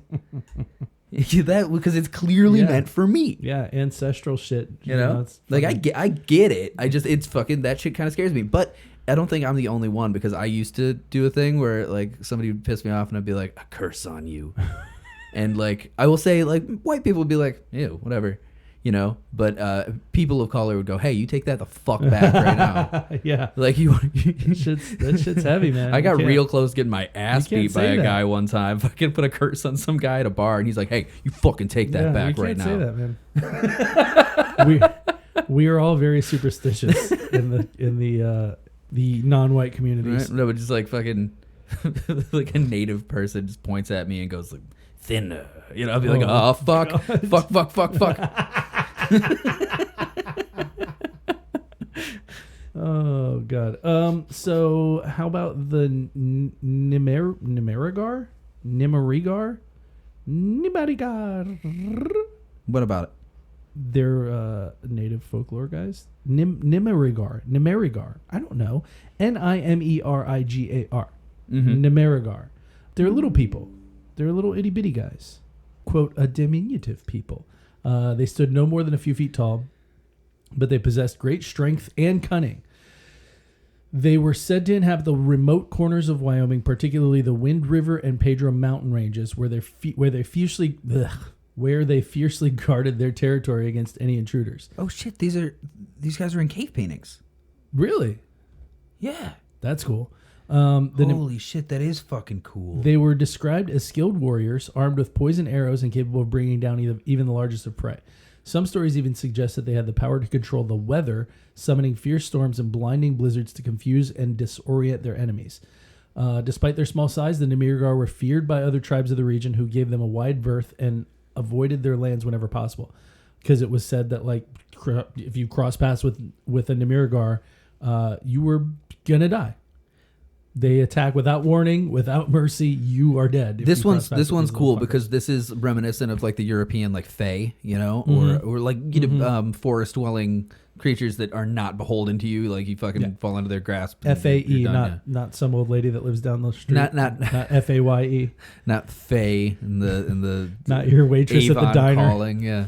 Hey, I'm Faye. What can I get y'all? No, but like like the fae folk or whatever. They're like 35,000 names for that shit. Fairies. Yep. But like the old school definition of fairies was like, they'll steal your fucking babies, or if you don't adhere to the ritual, they'll fucking eat you. Like the Daikini. Stupid Daikini. I stole the baby. That's what I was waiting for. Oh God, I bet like 4 people know that. Have you ever heard me like walking past people go, out of the way, Peck? No, I do it all the time. That's it my seems favorite more things. like people should say that to you. Yeah. Fuck you. I say it to children mostly. Okay, perfect. So the reality of the Nimerigar tales was called into question in 1932 with the discovery of the San Pedro Mountain mummy. It was a 14-inch tall mummy found in a cave 60 miles south of Casper, Wyoming. They did a bunch of tests on this because they were like, oh shit, maybe Nimerigar are real because they found this 14-inch tall mummy. That's pretty crazy. Pretty crazy looking. Yeah, but they did a bunch of tests and stuff, and at first they thought, oh, this is just a hoax. But what they found was that the body that was found was thought to be that of a deceased anencephalic infant whose cranial deformity gave it the appearance of a miniature adult. Yeah, we talk about a lot of cephalases, head stuff, brain stuff. We're always talking about like this one's hydrocephalic, this one's monocephalic. He's just got one cephalus. Yeah, that's the. Oh, it's just a little pinhead baby. It's just got kind of like a flat head. Yeah. I want to move on to another very cool one, and this is another sort of. This is not as much cryptid as it is just a cool fucking story Okay, and a total one-off. I like the fucking Namirigar. That's possibly my favorite that's come up so far. Really? I like them, yeah. That's cool. Yeah, More than Shunka-Warakin? Shunka-Warakin's pretty fucking cool. That's very actually. cool. I That was mean, my just favorite kind of Super Wolf is cool. You know, I like Yeah. that shit. But you know, I like native legends. So Shunka-Warakin's cool. But I also just like the idea of like an indigenous fairy clan. Yeah, you know? of little people that were Yeah. just brutal and would That's just fucking cool. Like Ewoks, they're fucking attack cool. you Yeah. without mercy. Yeah. So this one is also one. It's also one. Also, AUSSO 1. So also one was a bizarre sapient entity. 3 S's. 2 S's. You said ASSSO. AUSS. Ah. A bizarre sapient entity that was allegedly witnessed by a Riverton, Wyoming native on the afternoon of October 25th, 1974. The drawings are hilarious, aren't they? This is one of the more well-known extraterrestrial sightings among ufology community, which is kind of weird because we didn't cover this one. Yeah. What the fuck? So the also one sighting, also known as the Carl Higdon incident, is also one of the strangest. The witness was, of course, one Carl Higdon, a 41-year-old foreman from the A.M. Wells Service Company who encountered the bizarre figure while hunting in the northern half of Medicine Bow National Forest. After chatting up with a friend named Gary Eaton, who was also hunting in the area, Higdon encountered his target, a herd of elk. He fired his magnum rifle at an exceptionally large specimen, and he was dumbfounded to find that he could see the bullet moving through the air in slow motion before it pitifully fell to the forest floor.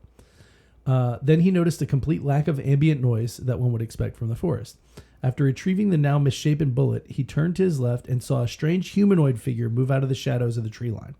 The entity was a thin bipedal creature wearing what appeared to be a black one-piece suit akin to that of a scuba diver.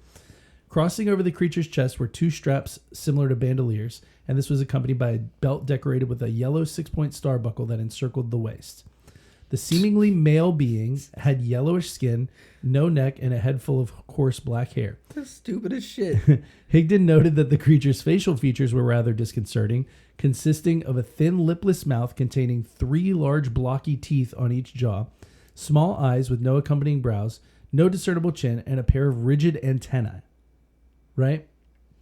Instead of a right hand, the creature possessed a prosthesis that resembled an enormous drill.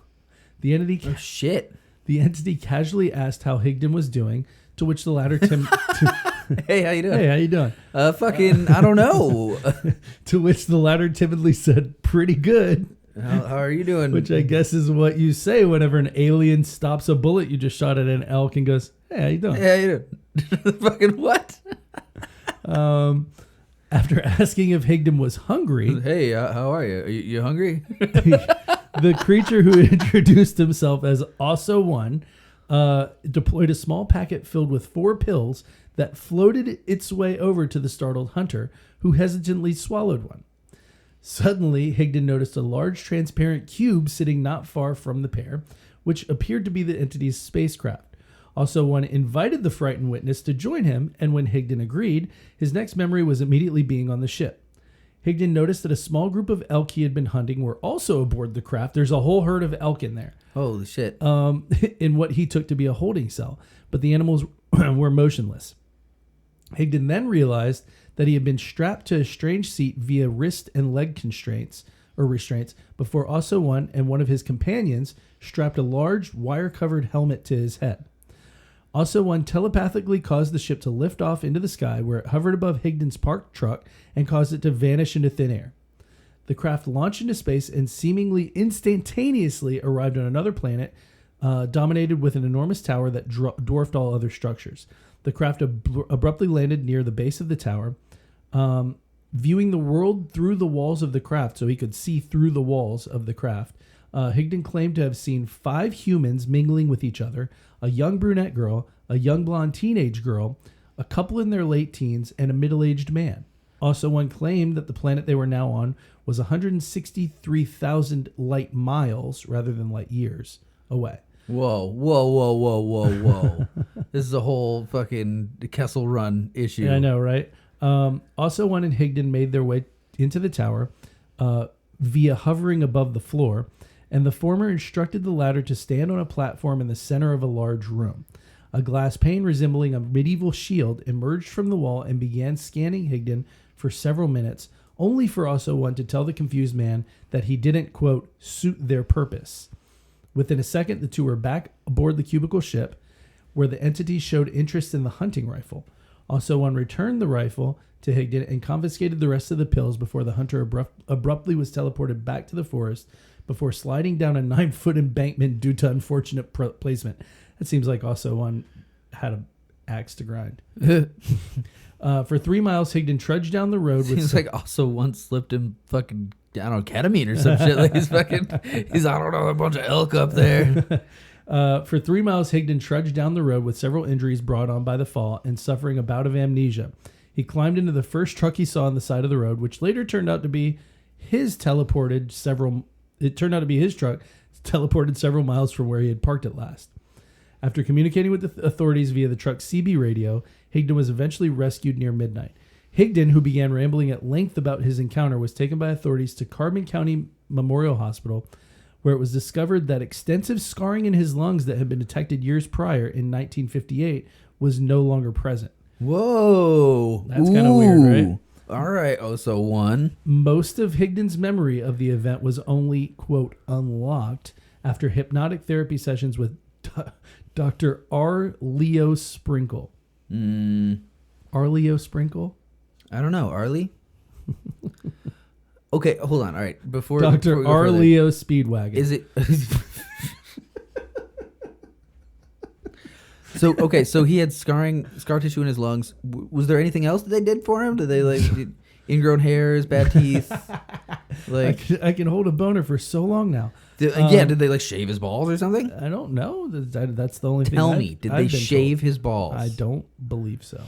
But he had a bunch of hypnotic therapy sessions with R. Leo Sprinkle, hypnotist and professor of psychology at the University of Wyoming. In these sessions, Higdon recalled that the creatures wore their black suits to protect them from the sun's harsh rays and for the abduction of the elk. I don't know. They're big elk or elk hunters? elk like. Well, so he said the creatures allegedly also told him that the humans had been abducted for breeding purposes, but that he didn't suit their purposes due to the vasectomy he had undergone years prior. Part of what he said that I wrote before. Ooh. They use Earth as a game preserve to hunt for their food. It's a hunt for their food, Mm-hmm. including people. I get maybe, but that's because they're breeding the people. That's the presumed reason for the abduction of the elk. Interesting. But I don't understand why they would wear black suits to protect them from the sun's harsh rays, and that they used Earth. Oh, okay. And I was listening to the Aliens episode recently upon release, and I realized that I think there's a point where I say like, well, my theory here is, and I never actually say what my theory is, but I'll say it here now since we're talking about aliens, because this is fun for me. I think that when aliens probe your butt, right? If they probe a man's butthole with the alien probe, which they say they do. They say. That's what they say. I think it's because they're doing... You hear it every day. An electro-stimulating ejaculate by like zapping the colon. Zapping the prostate. To get the prostate, not the colon. I was going to say, I don't know if colon zapping They're would be. Zapping the butt. But it's to get the spooge. For science reasons. You did say this at some point. Did I? Because I'm obsessed with the idea that that's what they're doing. Just collecting that man's gravy. Collecting the gravy. Gross. Yeah.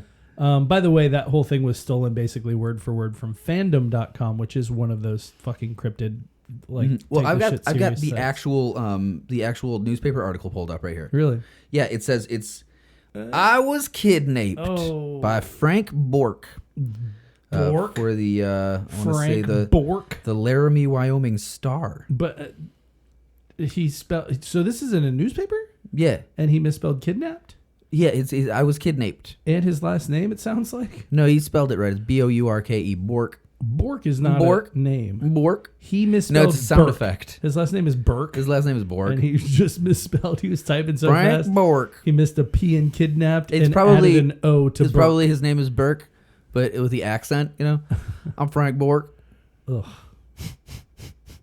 God, why did that disgust me so much? Laramie, Wyoming. A hunter's account of contact with beings from outer space in a kidnap voyage aboard a craft from another planet was termed legitimate this week by a University of Wyoming psychologist. What? Dr. R. Leo Sprinkle, director of counseling and testing at the university, made this Leo Speedwagon. R. Leo Speedwagon. Director of counseling and testing at the university made this conclusion after a thorough evaluation of experiences recounted. Professor of Wheel in the Sky, keeping on burning. Of experiences recounted by Carl Higdon of Rawlins, Wyoming. Okay. Higdon, 40, is a veteran oil driller for the AM Well Service Company of Riverton, and his eerie encounter with outer space occurred last October 25th while hunting in a secluded area of nearby Medicine Bow National Forest. Higdon gave the Star this account of that day. Life has not been the same since I met that man out in the woods. I wish the whole thing hadn't happened, but since it did, I think it's my duty to let folks know about it. Oh, God. People may talk behind my back, say I'm going crazy, but I swear I'm telling the truth. Around 4 p.m., I noticed a group of 5 elk huddled together at a distance of several hundred feet from me in a clearing. Raising my Magnum rifle and getting one of the animals into my sight, I proceeded to pull the trigger. And then a crazy fuck alien came out of the woods and gave me drugs.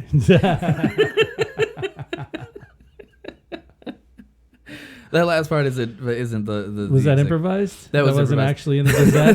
They didn't actually print that part was improvised. That's where the newspaper clipping is cutting off. Dr. R. Leo Speedwagon is my favorite part of the whole bit. That's good. That's a t-shirt. Doc, I can't fight this feeling anymore. Oh, God. I think I said Wheel in the Sky before. I think that's a Journey song, isn't it? Yes, it is. Yeah, no. Yeah, that's a Journey. I messed up. Sorry. Yeah, you fucked up, man. Sorry, guys. I had a roommate one time that went out to an REO Speedwagon show, like a reunion tour. Weird. And he came back like early in the night, and I was like, "What the fuck, man? Why are you home so early?" Yeah, and he was like, "Well, I got in there and like they started playing like Nelly." You know, they were like, "It's getting hot in here." At the REO Speedwagon show? And so I left. REO Speedwagon was playing they that? were What? 60-plus-year-old men doing, "It's getting hot." That's the in only here, reason to so stay. get up all your clothes. I am. That's the only reason to stay. Are you kidding me? I think it depressed him. You got to take a video of that. I want to see a video of REO Speedwagon playing It's Getting Hot in Hair. I don't think it's as funny as you think it is. I feel like it is. So Carl Higdon, kidnapped by spacemen. an article by Dr. R. Leo Speedwagon. So I don't even remember his name anymore. Sprinkle. R. Leo Sprinkle. It was Frank Bork wrote the article. Frank Bork. So hey, we're gonna get the fuck out of Illinois, or I'm sorry, out of Wyoming, and we're gonna go to Illinois. Hell yeah. So we're just scooching east a little Half a ways. pack of smokes. Yeah. Half a tank of gas. We're gonna get through Wisconsin. It's dark and when all we're wearing those other, sunglasses. yeah. It's Blues Brothers. Oh God. So Illinois. the first Illinois. Illinois. The first one is the piazza, also known as the piazza bird. Pizza? Piazza. Pizza bird. The piazza shit. P-I-A-S-A. The Illinois pizza bird. It's a native legend, but it's named like an Italian thing. It's the piazza bird. Okay, what the fuck is that? It's a legendary creature that has been part of the Native American lore for centuries. Okay, so what the fuck is it? What is it? Does it just hang around in piazzas? No, it's believed to have originated from the Illini tribe, who lived along the Mississippi River.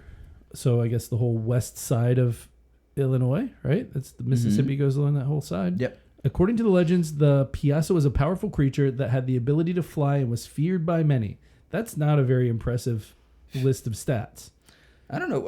It can fly and is feared by many. No, it's a gigantic fucking bird. So it lives along the cliff. It lives in the cliffs along the Mississippi River, which my experience with the Mississippi River being from Louisiana is that there are no cliffs, but I haven't been up to that side of the Mississippi. I mean, you get further north, you get some cliffs. That makes sense. Yeah. The hills. The bird was rolling hills. The bird was said to have a body similar to that of a dragon, with scales covering its body and wings. The piazza was known to attack and devour humans who ventured too close to its lair. The legend also tells of a brave Illini warrior named Autoga who decided to put an end to the Piazza's reign of horror. He offered himself as bait and had 20 warriors with poison arrows wait in ambush for the monster. That's not fair.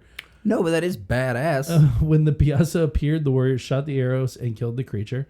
The legend of the Piazza bird has been passed down through generations and is still a popular topic of discussion among Native American communities. Seems like a dinosaur.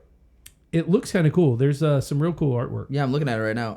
It says they're like it's a big rainbowy. It says they're like the size of like bird. a cow with a head and horns like a goat, and their eyes are red, and they've got like a beard like a tiger's, and a face like a man's. I didn't see the face like a man. All the artwork I saw, they were all birds. Their tails are so long that they pass over their bodies and between their legs under their bodies, ending like a fish's tail. So you're looking at very different artwork than me. Well, it's not. I'm looking at a descriptor. Oh, okay, I got you. But yeah. So yeah, that's the Piazza bird. It's pretty crazy. I am gonna skip the big muddy monster because it's a stupid Bigfoot. You wanna know? It's a big dumb Bigfoot. It's called the Big Muddy Monster. It's Illinois' Bigfoot. It's another big fucking. It's hairy. It's muddy. It's stinky. It's a fucking Bigfoot. It's a Bigfoot. Every state's got one. Every state does have one, and I don't care. You know what Colorado's Bigfoot is? What is that one called? Bigfoot. Oh yeah, that's right. Because that's just it's Colorado. Yeah. Just like they got Bigfoots. Yeah, they got to Bigfoot first. Yeah. But yeah, every state's got it. We've got the skunk ape. What was the Louisiana one? I don't even remember. Muck monster or some shit. Some big stinky Honey Island swamp monster. Honey Island swamp monster. That was it. Yeah. Stupid. It's really dumb. You wanna know my particular favorite Illinois cryptid? Mm-hmm. You're gonna love this one. This is one of the human-based cryptids. Is it the Enfield Horror? Because that was the one I was sending you the pictures for, and that but that's cool. Badass looking. No, this was a man actually. Okay. But how often are we gonna get in Illinois? So I want to talk about my favorite little piece of Illinois history. Okay. There's a man named Michael Hubert Kenyon, born in 1944 in Elgin, Illinois, known as the Illinois Enema Bandit. Shut the fuck up. He Enema Bandit. He would rob places, right? And then this isn't a cryptid. This is just a criminal. But it's a great name. And before he left the place, he would give like the attendant an enema, so that instead of calling the cops, they would go shit. Please tell me you didn't just make this up and this is a real thing. Fucking Michael H. Kenyon, the Illinois Enema Bandit. That is hysterical. I mean, listen, he's also a horrifying, violent criminal, but the basic concept of the Illinois Enema Bandit is quite funny. It's also kind of short-sighted because they're going to stop shitting pretty quickly, right? Like if you I get you might sit on the toilet for 30 minutes, but you're not actively shitting the whole time. You've got, if saves them a few minutes. If there's an emergency, you can crank it and get out to the phone. Why not just cut the phone lines? He had a strange fetish, is what it boils down that's to. exactly what it was. That's he's all it is. He's a fucking creep. The actual story is horrifying, and I don't want to get into it. But that's to save that for a different podcast. But that's one of those legitimately disturbing cryptids. That's a wacky criminals episode. I don't know that wacky is. I don't know. That's pretty wacky. Yeah. Kinky criminals. It's not good. Kinky criminals. We're just gonna have one episode. This is called "Not Good." Yeah. Not a good thing.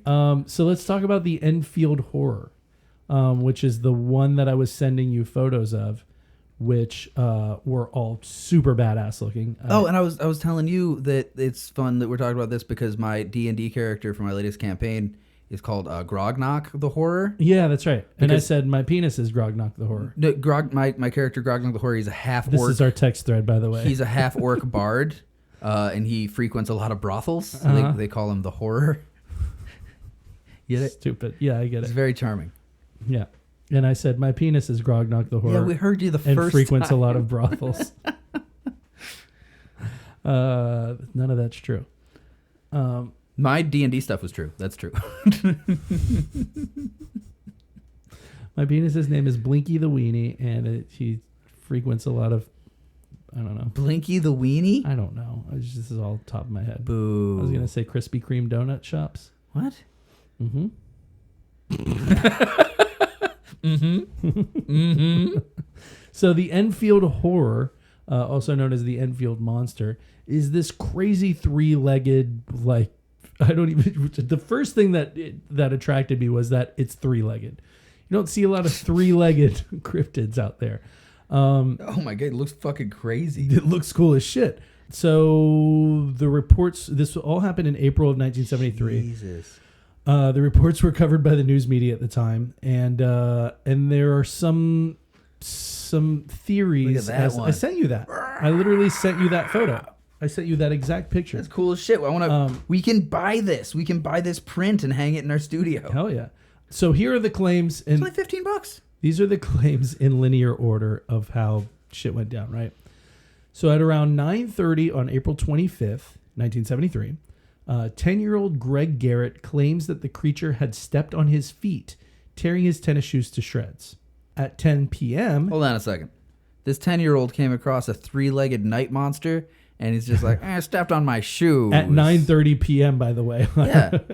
This thing comes out of the woods like, "Rah!" 1973 was a different time, man. You got your kids playing outside at 9:30. I mean, to be fair, yeah. Like, I mean, look at that family that adopted Alf. They were just like, this fellow needs a home. Yeah. So at 10 p.m., Henry McDaniel heard a scratching sound at his front door. He looked out and saw something that he thought might be a bear. So he took a gun and a flashlight and headed outside it was a windy night, into a strong wind, and saw a creature between two rose bushes. He later said it had 3 legs on it, a short body, 2 short arms, and 2 pink eyes as big as flashlights. It stood 4.5 feet tall and was a grayish color. He added later that it was, quote, almost like a human body. McDaniel fired 4 shots at the creature, 1 shot hitting it and causing it to make a hiss, much like a wildcat's, before fleeing toward a nearby railway embankment. First of all, 1 out of 4, man. 1 out of 4 shots at close range. You got to reassess things. Well, I mean, it's a squidgy little 4-foot, 3-legged. You don't know which way it's walking. 3 legs. Was it doing the 2 and 1 with the or is it just like all over the place? I feel like looking at the everyone at pictures, home that heard that knows exactly what the fuck I meant by 100%. both of those noises. If you look at the photos, he definitely does. Is it No, I don't think he does that. He could do the swinging the swinging thing. I feel like he's got 2 wide set. What if he fucking spins on the 3 feet as he like walks like? That would be cool. But then his whole body would spin. He'd basically do pirouettes constantly. That's how he fucked up the sneakers. He just like. So he stepped on him and spun. For a second, when you said the guy thought that it was a bear, I thought back to our friend A-Bear from Louisiana. The Enfield horror got him. You should not be messing around out there, huh? Come on now. The guy's just like, the Enfield horror got him. He's like, I thought it was A-Bear out there. And it turned out to be this fucking... Oh, my God. Oh, hey, mama.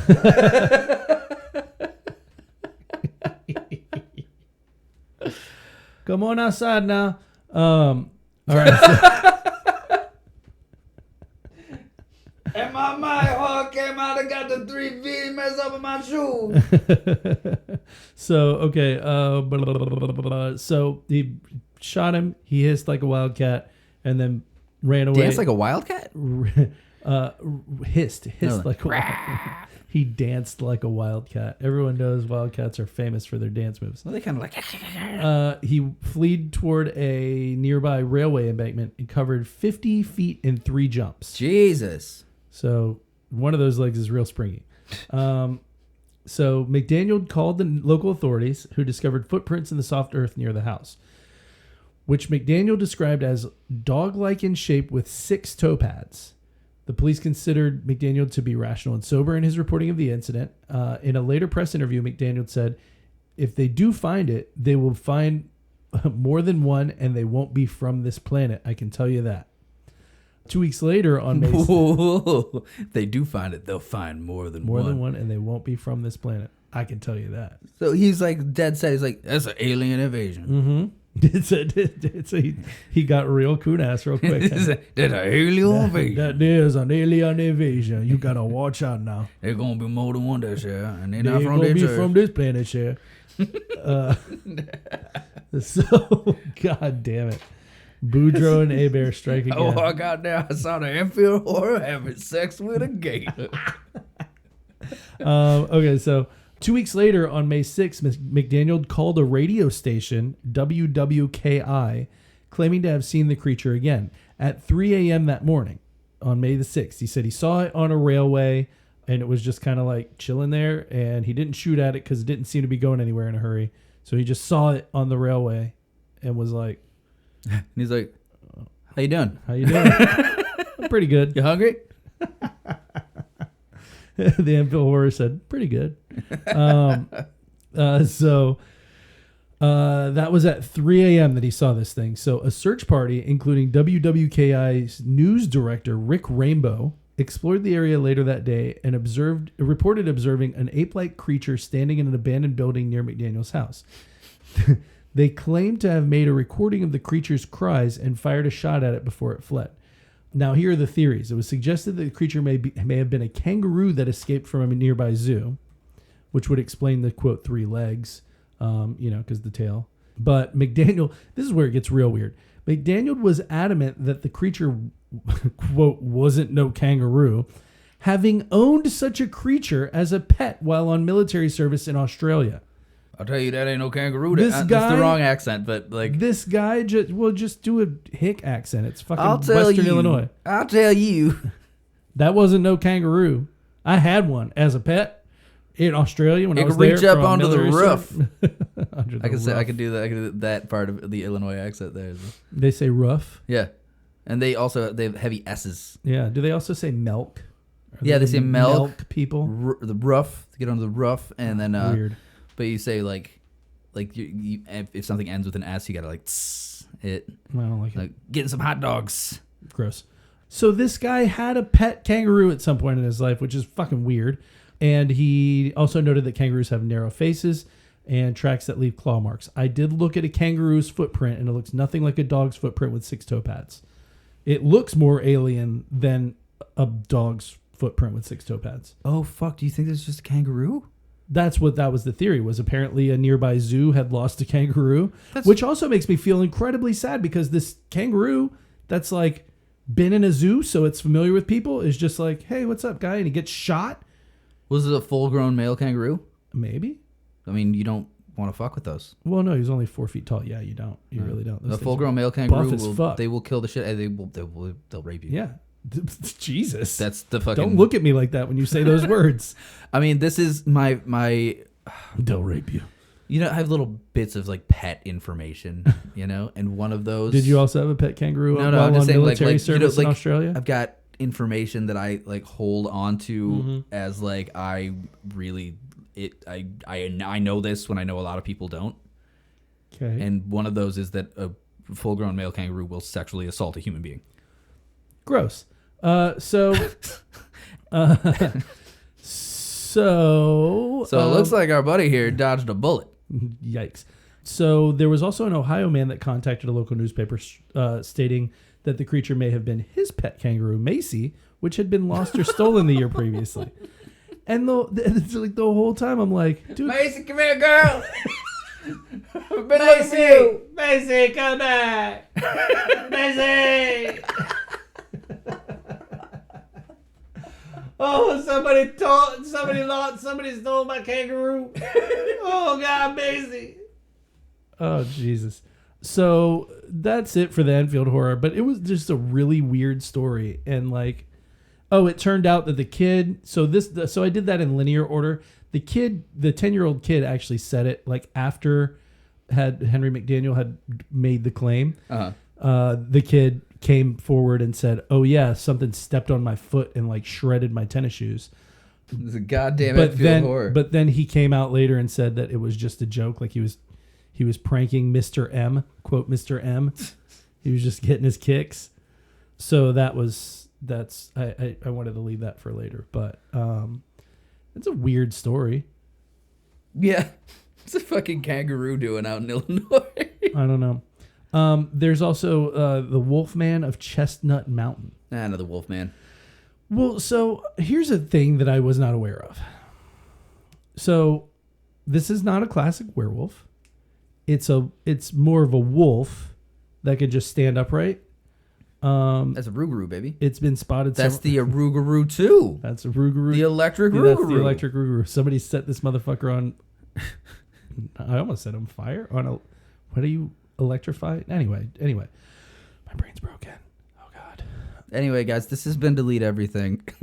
I've had plenty of sleep lately too. I have no excuse. Really. You know, honestly, I am also exhausted. I think fucking launching this podcast has been really hard. It has been. It's been a lot. We've been of talking work. about it constantly and doing stuff with it constantly and listening to it, and I think that we're fucking tired. Well, and this, so like when I got here today, like when I saw you, like for an instant in my mind, I was like, I haven't seen Riley in forever, and I saw you a week ago. Yeah, I think this week has just been so like it's been a long one. It's been a lot. I spent of like podcast 3 days in related Atlanta, shit. and like the 3 days I was there when I wasn't like working doing physical labor, I was fucking on the phone with you for the most part. Yeah, I mean it's been a lot. It has been a lot, but I mean all good things. All good things. All good things. We have people downloading our podcast in Jamaica, in Japan. Yeah, fucking that's crazy. Yeah, Italy and Japan and Jamaica now. Spain. We don't have Italy yet. We got Spain, Japan, we'll UK. get Italy. We'll get Italy. I'm not gonna be fucking. We'll get you I'm Italy. not gonna be satisfied until we get a download in the Holy See.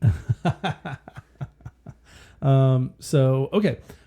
So yeah, so this Wolfman's been spotted a whole bunch of times in the last few decades.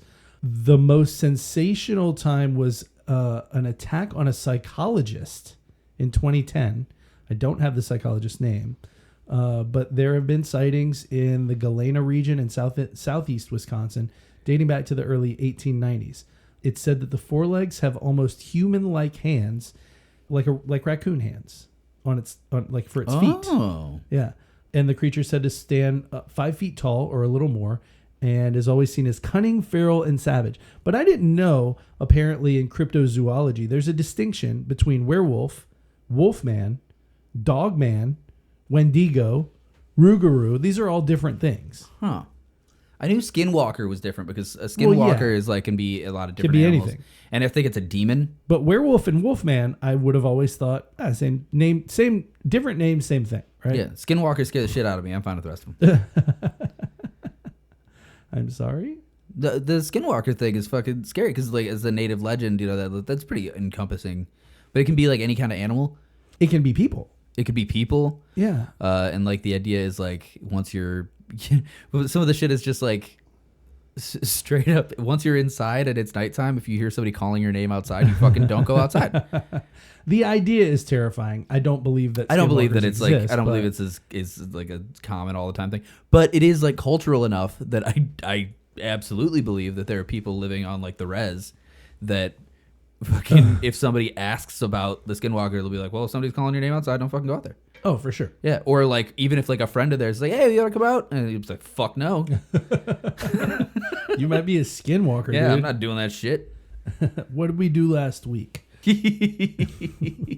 you the secret handshake. Yeah. Is it big? Tell me the thing that you've told me that you've never told anyone else. It's just a good way to get like info, like, you know, Right. blackmail info out Yeah. of all your close relatives and friends. Give you the Skinwalker code word. So lastly, we've got the Tuttle Bottoms monster.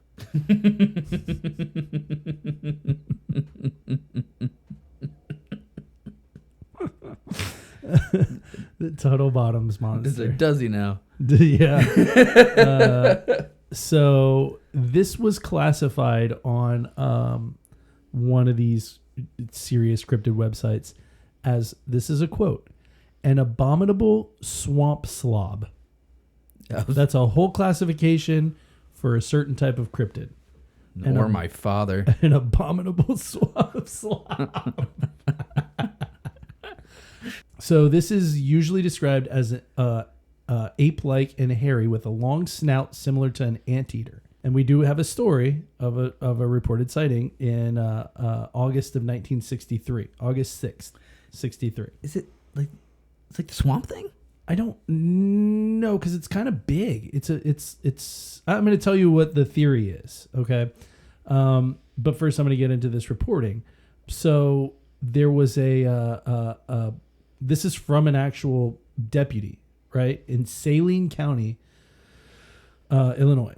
Sheriff James L. Thompson spent a busy night last night, starting at about 11 p.m. and ending about 4:30 a.m. The sheriff said he ran across a youth at Tuttle Bottoms at about 11 p.m. The young man was armed with a rifle and told Thompson that there was a monster loose in the bottoms. He said it was 8 feet long, 4 feet high, and had a nose like an anteater. The young man put his rifle in his car and left. That's it? You just said, get the hell out of here. Tuttle Bottoms just sounds like a guy who would like volunteer a lot for things. Yeah. You know, he's always. He works at the local food bank. Yeah, exactly. He's a really sweet guy. Tuttle Bottoms. He's probably a virgin. Hey, Tuttle. He's like 48 years old. He's probably still a virgin. Andy. Yeah. He's dumpy. He doesn't wear a tracksuit, but he's got a windbreaker on. He's a dumpy guy. Glasses. Hair's kind of like a fro a little bit. Yeah, maybe a little effeminate, but not gay. Right. Just kind of like he's a little swishy. Hey, Sandy. Hey, Sandy, how's it going? Hey, Thunder. Heading to the food bank for another shift. Jeez. Mama's on my case again. Yeah, he lives with his mom in the basement. Yeah, Tuttle Bottoms.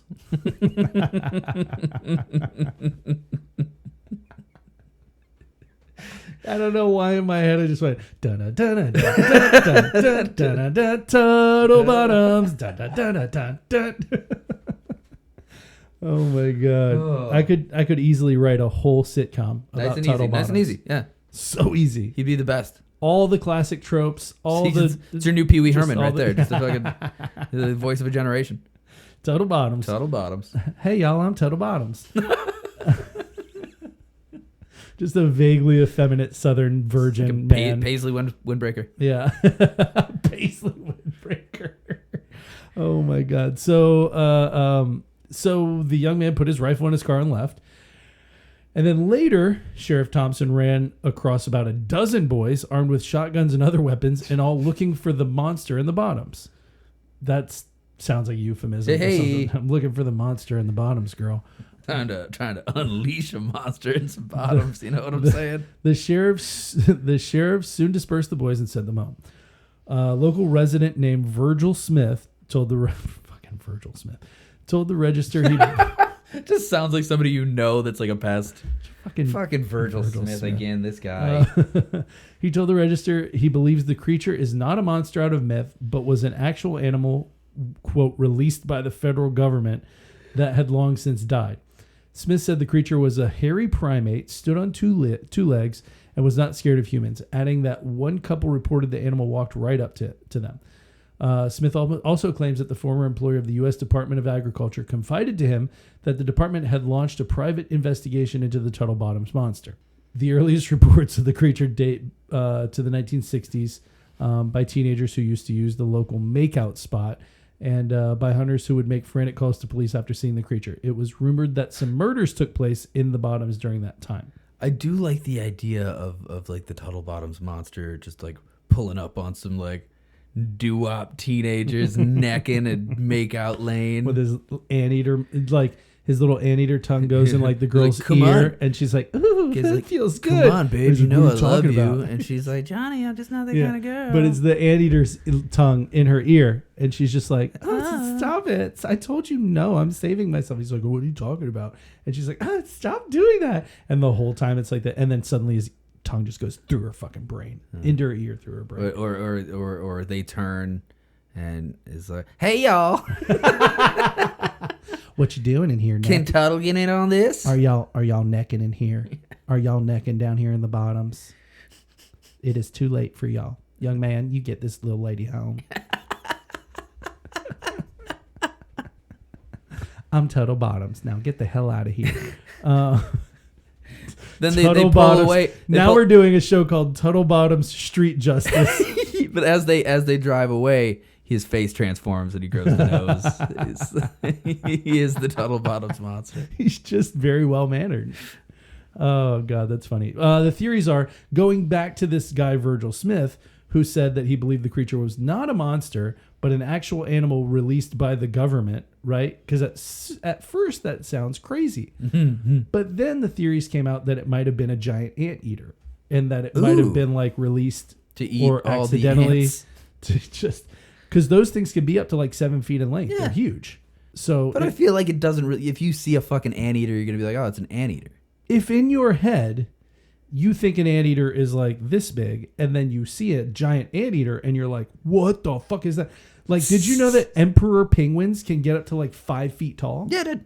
Yeah, I'm actually. I told you I wanted to be a biologist. Who so like on earth thinks that without having that knowledge? I grew up next you to a would zoo. See an emperor penguin and like on TV and be like, oh my god, they're so adorable. Detroit Zoo actually has a great penguin exhibit. Yeah, you would think they're like a foot tall, and then what? You see an emperor penguin that's 5 feet tall. You're like, what the fuck? Yeah. That's what I'm saying. Is like I can see. Do you think that if you were like in the It's Antarctic, a monster penguin. if you were in the Antarctic and you like ran afoul of some emperor penguins, that they would fucking peck you to death? Would that be scary as shit? 5 foot tall monster birds You ripping you son to of a pieces. bitch. Ran afoul. God You damn it, asshole. God damn! I didn't even do that on purpose. I'm just that good. You are such a piece of shit. Oh man. Do you think that sometimes our brains just make, because it's not the first time that either of us has made a pun I accidentally. mean, that's got to be a Freudian slip. That has to be. Because I didn't even think that joke was gonna fly. Jesus Christ. Now I've unleashed the beast. I think we can wrap this baby up. All right. Well, hey guys, What thank say you you? for tuning in to part 2 of the cryptid series. Mm-hmm. These ones are fun. This is just a fun hangout. These are fun. Like I think of these episodes as kind of like a little palate cleanser because I like these better than the ones where we have to do like. I mean, I did a decent amount of research for this, but like some of the more serious ones are just like, they're daunting. oh my god! And then doing them is like hard to make them funny. The freaks episode is like legitimately, that one's daunting. That was a daunting task. Freaks was difficult. Inconsequential Presidents was That's difficult. fucking hard to make those guys funny. Yeah, there have been a couple that have just been like, Although how do we make this funny? Garfield's assassination, man, that's a fucking knee slapper. The whole James Garfield section. My God, what is this? Says the guy who got shot. Oh. Says the war veteran who got shot. Hey, My God, what is this? But yeah, thank you for tuning in. Thank you, whether you're new, whether you have been listening for a little bit. We super duper appreciate it. hope the sound quality is better. Yeah, I hope so too. If you have not yet, please on whatever you're listening to, whether it be Apple Podcasts, Spotify, whatever, give us 5 stars. Are we officially up on Apple Podcasts now? By the time this launches, we sure as fuck better be. They have a long vetting process. I feel like I'm going to do it again. Like Spotify think doesn't I'm give a gonna do it fuck. again. Spotify's like Spotify 12 was hours. quick. You're up, baby. Amazon Music was quick. A lot of the other smaller ones that we've done. I could give you the whole list. Should I shout out the whole list of where you can hear Yeah, us? and you know what I think? I think we should do a YouTube as well because I've got a friend who is like, this is weird actually because I have a friend. I was like, hey man, do you check out the podcast? He's like, I don't stream any of this shit. I'm like, what? He goes, yeah, I don't like the way that streaming services treat musicians. I listen to YouTube at work, and I'm like, but I don't we know that decided YouTube not does. to do the YouTube. I don't know that YouTube does much, but I want to do like highlight reels on YouTube. I think would be funnier, but I mean we can do whatever. So real quick, yeah, we're on Spotify, Amazon Music, iHeartRadio, Player FM, Listen Notes. I wasn't familiar with that one until now. Samsung Podcast app, Podchaser, Boom Play, Podchaser? Podchaser, Cool. Podbean app, which I don't know. Which I guess we should probably download. If you already have the Podbean app. I did download it. Uh-huh. So those are some of the places you can listen to us. If you can give us 5 stars on any of those, also follow us so that we pop up any future. We're going to be releasing every week. So, but yeah, we'll pop up on your thing if you follow us. And we also have social media. We have Facebook. We have Instagram. We have Threads. Yep. Delete Everything Podcast all the way across the board. Delete Everything Podcast is where you'll find us. Patreon as well. Delete Everything Podcast. Also, yes. So it's patreon.com/Delete Everything Podcast. And we are doing bonus episodes weekly. Did you hear that, Carrie? I did that shout out just for you. Who's Carrie? Don't worry about it. Okay. Thanks, Carrie. But so Patreon, we have weekly short episodes. We're going to be doing Q&As. We're going to be doing some other cool things. I think it's $8 a month, $2 a week. Yeah, $2 a week. So yeah, you'll get a bonus episode. They're all about 30, 45 minutes. And yeah, that's the whole shebang. I Yeah, think. we got more stuff coming. We've got some real great ideas that we want to do. Shit's starting to pop off a little bit. I'm tired. Like, we're talking to a lot of people about a lot of things. Got a lot of fingers and a lot of pies. Mm-hmm, that is true. Yeah, We got a lot of work to do. I've been, yeah, it's fucking exhausting, but it's worth it.